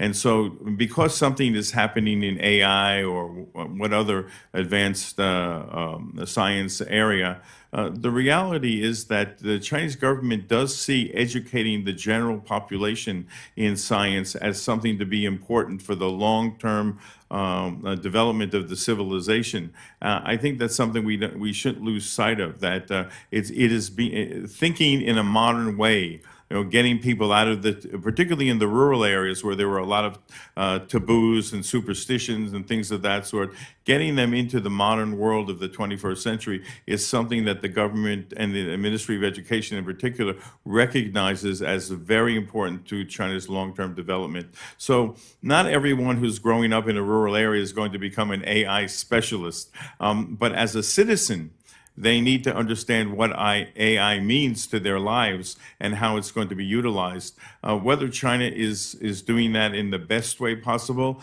I can't confirm that. But what I can say that it is happening. And it's happened like that when the Chinese encountered the information technology revolution. As they came out of the culture revolution, they were already 10 years behind, so it had a lot of catching up. So I think that this mass education effort is something we shouldn't discount in helping to further educate the population, probably not to the level that we would think adequate, but nonetheless for China, it is working and it is having an impact, I would say. Thank you. Commissioner Friedberg.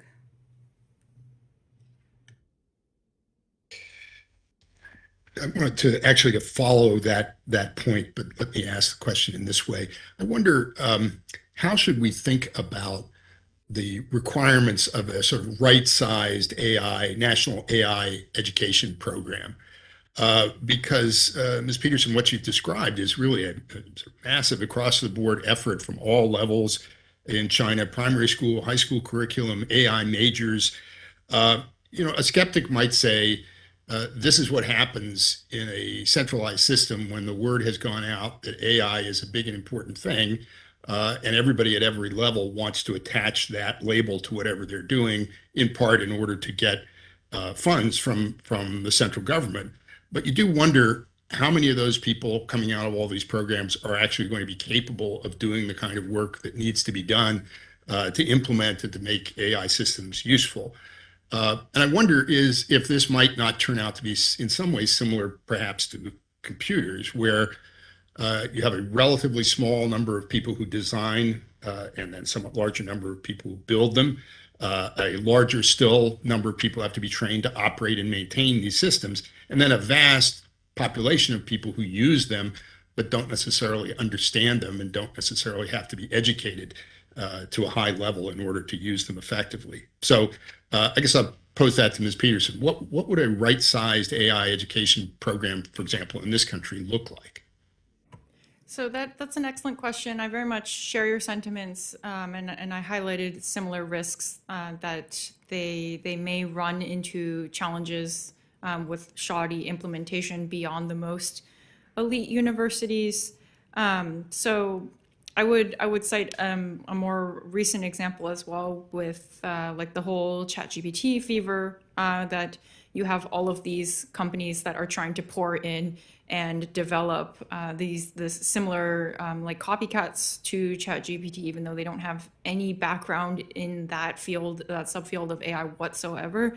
And I think like Meituan is a good example of that, the food delivery giant. But to more explicitly answer your question, I think there already are good programs in the U.S. So at the high school level as well. I think like one example that I would want to point you to is Gwinnett County in Georgia. They have this interdisciplinary approach to AI that introduces some of the technical concepts as well and gets students interested in knowing, this is similar to what Dr. Simon said, to know how AI is affecting your life, but also get a little bit more of that rudimentary introductory technical understanding to know, to be able to develop that interest and potentially shape you working on those topics in the undergraduate level and beyond. So I would say at the elementary school level, really introducing like this is how AI is affecting your life. This is something similar to initiatives that have already been done for a long time from the NSA, for example, trying to do outreach to help students understand like this is what cybersecurity is and this is why cybersecurity is important. This is how you can get involved in the different roles you can do. So similar initiatives for that. Both on the technical and the non-technical side. At CSET, we emphasize that the AI workforce is not just the most technically trained individuals. It is also those who are, product managers and work on the commercial side and the legal side. And so everyone having a better understanding of how AI affects your life. And then there are certain individuals within that who have the most advanced technical training. I think like that would produce the most robust AI talent pipeline in the U.S. Okay, thank you. Both of you make reference to figures that suggest that at least as of I think 2019 was the last number, very high percentage of top graduates in relevant fields from China who are studying in the United States are staying in the United States for at least 5 years or longer. Do you have any sense of what's happened more recently since COVID, and then more broadly, and maybe this is something to deal with in the record, what kinds of policies might the U.S. pursue in order to encourage people to stay? So just a quick question about the current data and maybe ask Dr. Simon. although the last number that I heard actually the other day was 1,400. And that is the number of scholars, postdocs, et cetera, that over the last 2 years have decided to go back, even though they had positions here in the United States. No, that's not a big number, but it's not a small number either. I think the big question right now is that many of these people literally are wrestling with whether they should stay, return to China, or go to a third country. And I have a number of examples of Chinese friends here in the United States, who've been here some for 20 years, who are now talking about going to places like Saudi Arabia and Kuwait, to these new universities that have been built there, because they can do their research and work, and they also can continue to collaborate with Americans and Chinese without running into political problems like they would if they stayed in one or the other country. So I think that we have to be cognizant that the recent events, what happened, the violence in places like Michigan State, some of the experiences of felt racism, the suspicions under which they were under the China Initiative, et cetera, have really cast a dark cloud over the professional lives of many people. I think we underestimate the degree to which that has had a negative impact for these people, and they're very, very cautious right now. In fact, even if we wanted to promote more Sino-US cooperation in research and technology, a lot of these people would be hesitant. They don't even communicate in some cases with their former contacts in China. So I think that we may have, I'm saying may, I think we did go too far in terms of the impact of some of these things. And I think that we need to be very careful. I made mention at the beginning of my presentation that the shortage of talent in the global semiconductor industry is a worldwide problem. And the only way we solve our problem here in the United States is by making sure there's a steady flow of students from Asia coming into the U.S. willing to work in that industry and help to drive it to the next level. We don't have that. I think we also will not be able to achieve our goals. And think about how many projects we have going on in the United States. Where is that talent going to come from? How are we going to meet the needs of those companies being set up, new plants and research centers and all that? It demands a huge amount of talent, and I wonder, has anyone sat down on the back of an envelope and even calculated how our needs are going to be met here domestically if we're not taking in Chinese students and giving them H-1B visas? Thank you very much. Thank you. And Co-Chair Cleveland. Thank you both for appearing. I have several questions, and I think we have a little bit of time today, so hopefully I can get through them. Mr. Simon, I'm interested in your observation in your testimony. You didn't speak to it in your oral testimony, that managerial requirements at factory and R&D levels have been given little attention in terms of education, and that we are very focused on the science side, but when it comes to actually training people who can manage, that there's a lack of interest. So could you elaborate on what you see as the implications, particularly for the semiconductor industry, when it comes to teaching managers, training managers? So I've been studying the Chinese electronics industry for 4 decades. I was part of the generation of people who, were asked, can China innovate? No, China can't innovate. Can China produce state-of-the-art? No, it can't, et cetera, et cetera. And one of the conclusions I came to at the end of all of this is that 2 areas of deficiency were, one, the lack of a professional cadre of R&D managers. In the Chinese military, we have these R&D managers who manage big defense projects, and they understand how these work, and they know everything from budgets to personnel, et cetera. But in the civilian research side, that has been something that has been missing. We haven't seen that kind of professional cadre developed, nurtured, cultivated, et cetera. You would have thought that it would have happened in places like the Chinese Academy of Sciences and the 100 or so institutes under that. But for 7 years, I actually brought a delegation of institute directors and deputy directors to the United States to train them in 3 or 4 week buckets about managing these kind of issues. And I would tell you, there was a process called premature promotion in China. Because of the impact of the Cultural Revolution, a lot of young people had to be promoted into more senior posts before they were ready. And therefore, they did not have that accumulated experience that one would have normally, let's say in the US, by having gone through the ranks and reaching that level.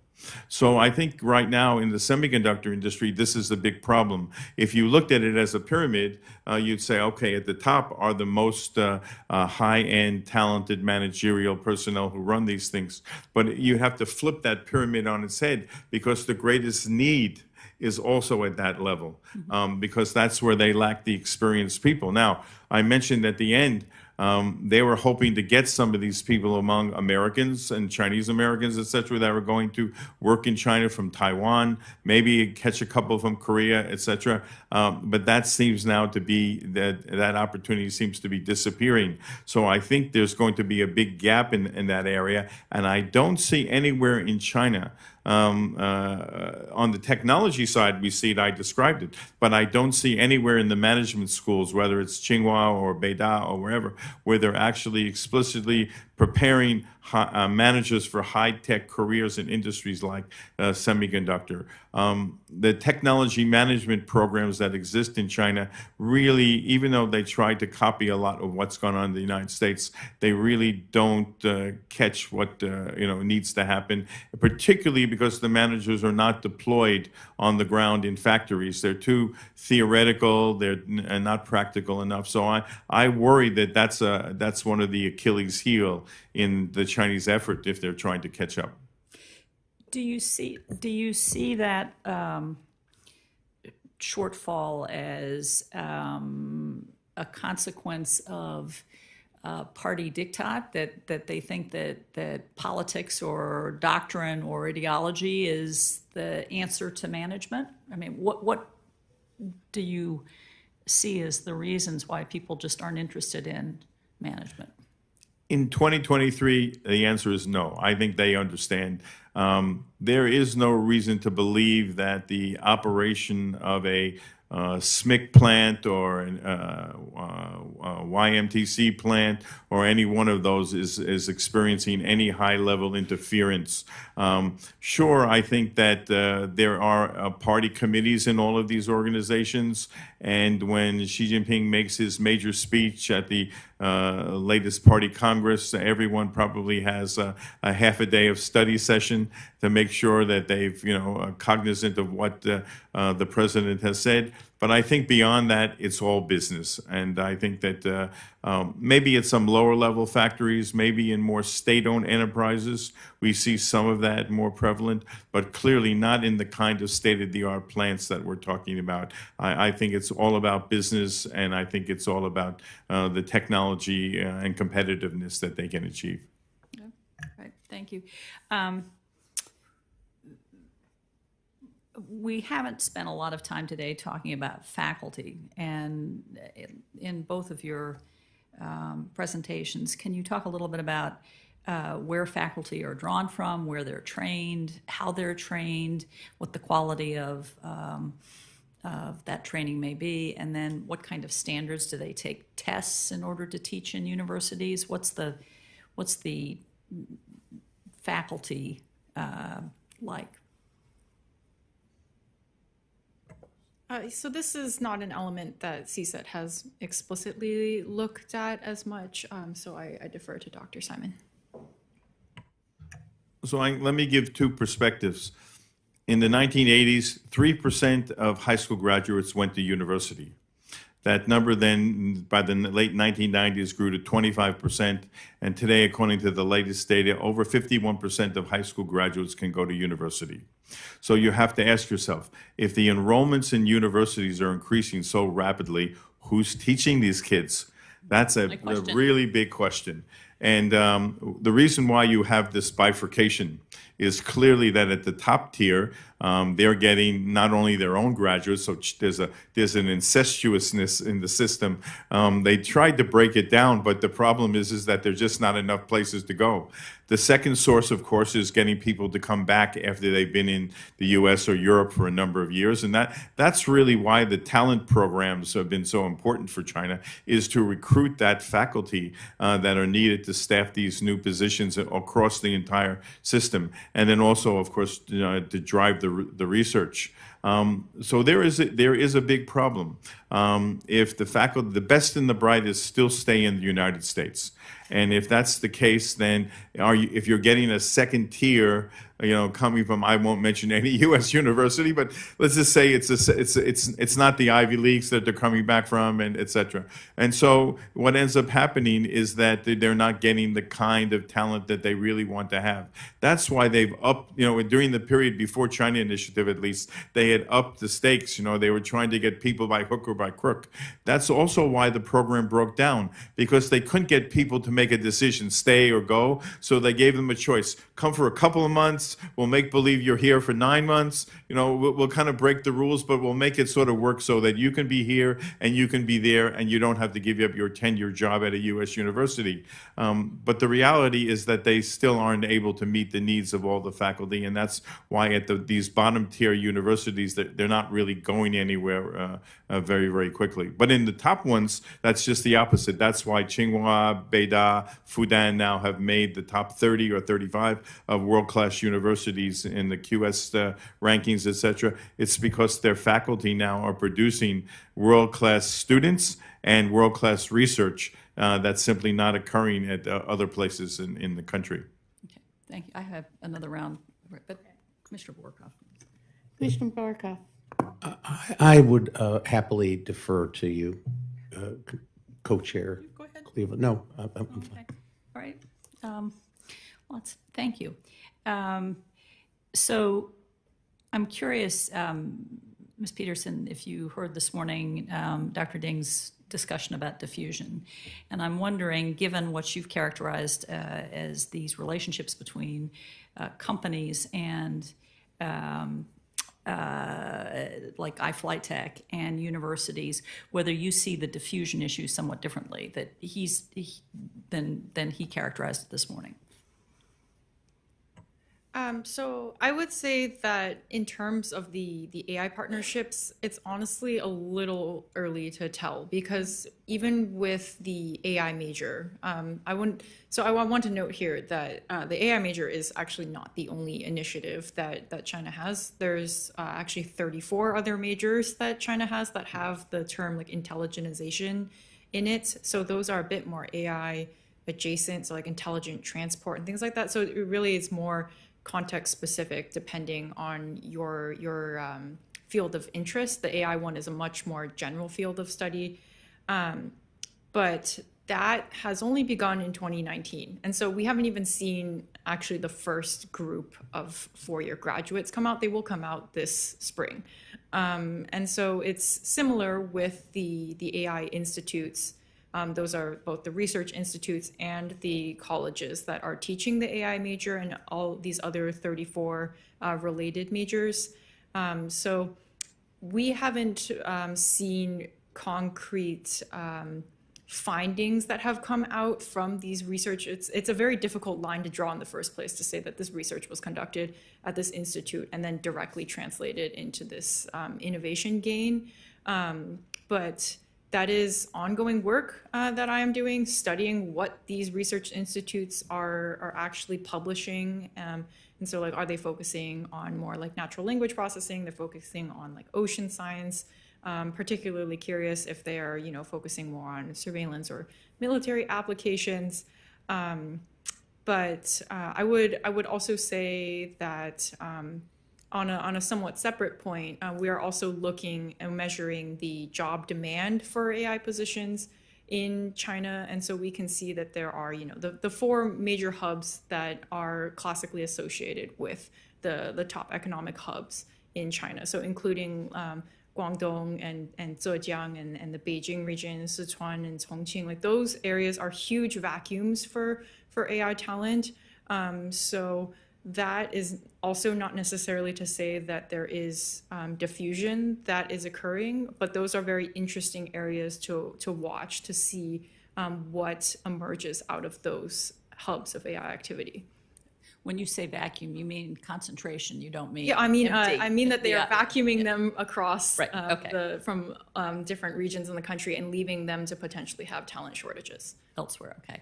If I want to just add one point quickly, one of the problems that we see in semiconductor is this rapid turnover of personnel. Mm-hmm. Now, if you're a company, you obviously don't like rapid turnover of personnel, but if you're looking at diffusion of knowledge, the movement of people, the high level of talent mobility is something actually that could turn out to be beneficial because people bring the legally or illegally or whatever, and let's just assume for the moment they didn't steal the IP, but it's embedded, that they brought with them the knowledge that they have, and then they are able to upgrade what's going on at the next place and the next job place. That actually turns out to have some beneficial effects, even though the original company is not happy that they lost their job candidate or invested money in the training of their job candidate.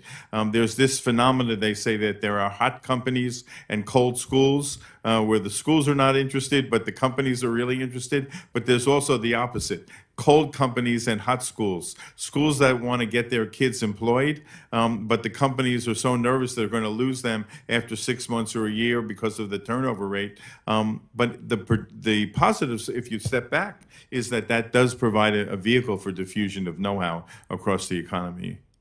I think you anticipated one of my questions, the next question, which is you mentioned in your testimony that 236,000 employees were recruited from the market versus 67,000 coming from campuses.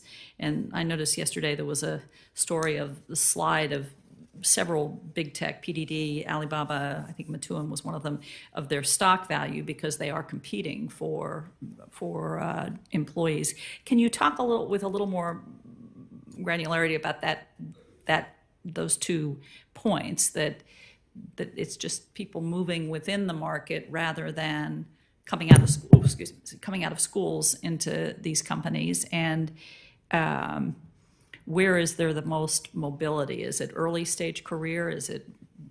What does it look like? So my sense is that the companies go to the marketplace because they're looking for experienced talent. Mm-hmm. That's what they want. They don't like getting these newbies because many of them don't meet the initial expectations. I thought you could do A, B, C, and D, and you really can't do that. And I think you heard some this morning. Some of it's apocryphal, but I think the reality is that in something like this, they want to put you right to work very quickly to add value. And if you can't do that, then basically you're not very worthwhile. So I think the companies, the private companies in particular, are in the marketplace. The state-owned enterprises, I think there's some more pressure on them to go to the universities and to hire those people, simply because they're much more part of the system. And therefore, I think they feel some obligation to do that. But even more importantly, they want to develop a steady pipeline so that they have people that are available, even if they're not the best people. They've got people, and then they can work them through their system. I think that's going to continue to be the case. I think that we're going to, as we see with the proliferation of companies as a whole, particularly on the IC design side, that's what's made that market so lively. There's just been such a big proliferation, and they don't know where they can get the talent from. That's why these auxiliary vocational type schools have emerged. But there's, again, good news and bad news with those. Some are very good, and some are not so good. Why? Because if you're going to be very good, you're going to have to hire faculty who can teach at the state of the art, and those people command a very high salary, which means then you got to charge a high tuition, which means then you got to guarantee a job at the end, or else the applicant is not going to want to pay 30,000 or 40,000 yuan to get this kind of specialized training. We had this in the United States, if you remember, with respect to programmers. Right. We had, particularly I know on the West Coast, but I saw it also on the East Coast, a number of schools emerged, 6-month training, pay like the equivalent of a university education for 1 year. But most of them, those graduates were working in Google and Amazon and wherever after they finished. In China, there's no guarantee like that. And so I think the students are a little bit dubious and the employers are a little bit dubious. So that's why in the marketplace, they can have a wider range of people to take a look at. And so you've also seen a proliferation of headhunting firms, who basically are looking for talent. And people tell me they get phone calls all the time. You're thinking of losing your job, moving your job, shifting your job. So, I mean, it's the word chaos or chaotic is a good word because it is a little bit chaotic, and it may be short term because the Chinese now are feeling the impact of the U.S. restrictions immediately almost. Maybe in 2 or 3 years it will sort itself out a little bit. Supply and demand, if you're, will seem to work itself out. But I think that all has to do with how fast they can improve the curriculum and the delivery of that curriculum to the students. One more question. My questions have been answered, so let me ask everyone else if anyone else has any additional questions before we go back to Robin. Commissioner. Anyone else have anything else they want to ask? Anyone remotely? Okay, it's all yours. Just one more question. Since this is a hearing on education and training and the future of the workforce, I'm interested in if Ms. Peterson, how AI is being used to enhance education and training. Yes, so that's like a complementary effort. So I did mention in response to one of my questions earlier that there are major platforms such as Baidu that is really trying to bring AI-enabled education. So it's a bit of a parallel concept where it's the virtual assistant type of approach. So that is actually quite widespread, and bringing that to rural areas that's meant to pose as an assistant, as a complementary method to rural teachers, to urban teachers. And so measuring the effectiveness of that is pretty much almost impossible, but it is something, and it is also something that I would say is exists in the U.S. in a little bit of a different form, where that's a bit more in person. So one of our CSET research efforts has quantified the portfolio of summer camps and after schools and things like that to enhance AI education as well. But this is another facet that is not necessarily, I wouldn't say it's as explicitly called upon in the strategic plans, but it is one of the effects of how industry is trying to help build interest in sharpening the. So I think this kind of goes back to the first panel a little bit in talking about the lack of educational base that some students have, especially in rural areas. So in theory, it seems like if it's the AI-enabled education methods are supposed to help fit each of the students a little bit better and tailor it to their learning style across a wide range of subjects, right? So like English, math, science, all of these other topics. I think that is something that might help them, but it's still, at the end of the day, those really critical shortages and that very persistent rural-urban divide is not something that I believe is necessarily solvable through just access to a learning platform. Just, under normal circumstances, the market would have been filled with AI summer camps and AI programs, et cetera. But after the crackdown on companies like New Oriental, et cetera, there was a desire to make sure that there's not just wealthy kids can go to these and the rest of the country is left behind. So I think that we may see a different model develop where it's not just entrepreneurial, people who are trying to open up a new business by creating these camps. I think it may become part of an auxiliary element as part of the education system. My sense is that the Ministry of Education has been told, do not forget rural education, that we don't want to have a bifurcated country. We don't want to have, the 14 coastal city part of the country on the East Coast and then everything else. We know that in 1949 that produced a revolution. And so preventing the bifurcation of the Chinese economy in terms of quality of life, healthcare, educational access, et cetera. That's why, going back to your session this morning, the big point about the role of the Gaokao should really not be ignored. I was the executive vice chancellor for Duke Quinshon University for 5 years, one of the 4 Sino-U.S. joint venture universities, and actually was the one that developed our admissions policy for letting in the Chinese students through Gaokao. And I do have to say, even though there are some shenanigans, that are in the backdrop, more or less the system has a high degree of integrity. For Americans, we don't like it because we can't craft a class. If you're at Duke or you're at somewhere like that, you look across, you look at all sorts of things in terms of the background of the students other than just the SAT or ACT test, and some schools no longer even require those tests. But in China, the only way to get close to any kind of equitable access is the use of these this kind of testing mechanism. So that's why it hasn't disappeared. Lots of stuff has been reformed in China, and lots of stuff has gone away. But the major vehicle by which you have upward mobility in China still is the Gaokao. The question is, how can they improve what the Gaokao is as a education tool, so it doesn't end up with students who have just rote and memory. In the first batch of students we got at DKU, 60% were from China, and that was the quota that we wanted. The one thing the students told us, and DKU is a liberal arts-oriented joint venture university, they said, the thing that we found in the first several weeks is that we were asked the question that we were never asked in our other education experience. I said, oh, what's that question? What do you think?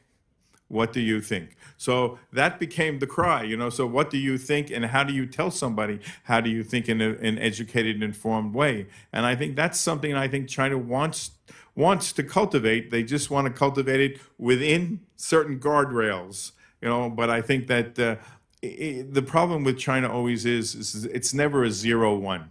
It's somewhere in the spectrum of finding a balance where we would be comfortable with the balance, they wouldn't be, but they want to find some balance. They clearly know that, and I think we see the improvement in the research environment really demonstrating the effort to give more degrees of freedom to the scientific and technical community to do their thing. And that's why you have technological entrepreneurs, who have proliferated, even with the crackdown that went on, a year and a half ago. The reality is that there's no dearth of people with creative ideas in China. I think we would be making a big mistake if somehow we thought that creativity never emerged or it's dead in China. I think that's would not do us well as we look at the future of our relationship. Thank you. Ms. Hannum's paper. If there are no other questions, then in conclusion, I want to say, as I did at the beginning, that we'd like to remind you all that testimonies and transcripts from today's hearings will be posted on our website. I also commend to you the paper that was submitted by Dr. Hannum to the commission, as well as interesting additional information. Please also mark your calendars for the commission's upcoming hearing on China's global influence and interference activities. That's going to be on March 23rd. So I want to thank all of our witnesses, both Dr. Simon, Ms. Peterson for this panel and all of our previous panels, the commissioners for all of your attentiveness and participation, the staff who did so much important preparation, and we are adjourned. Thank you. Thank you.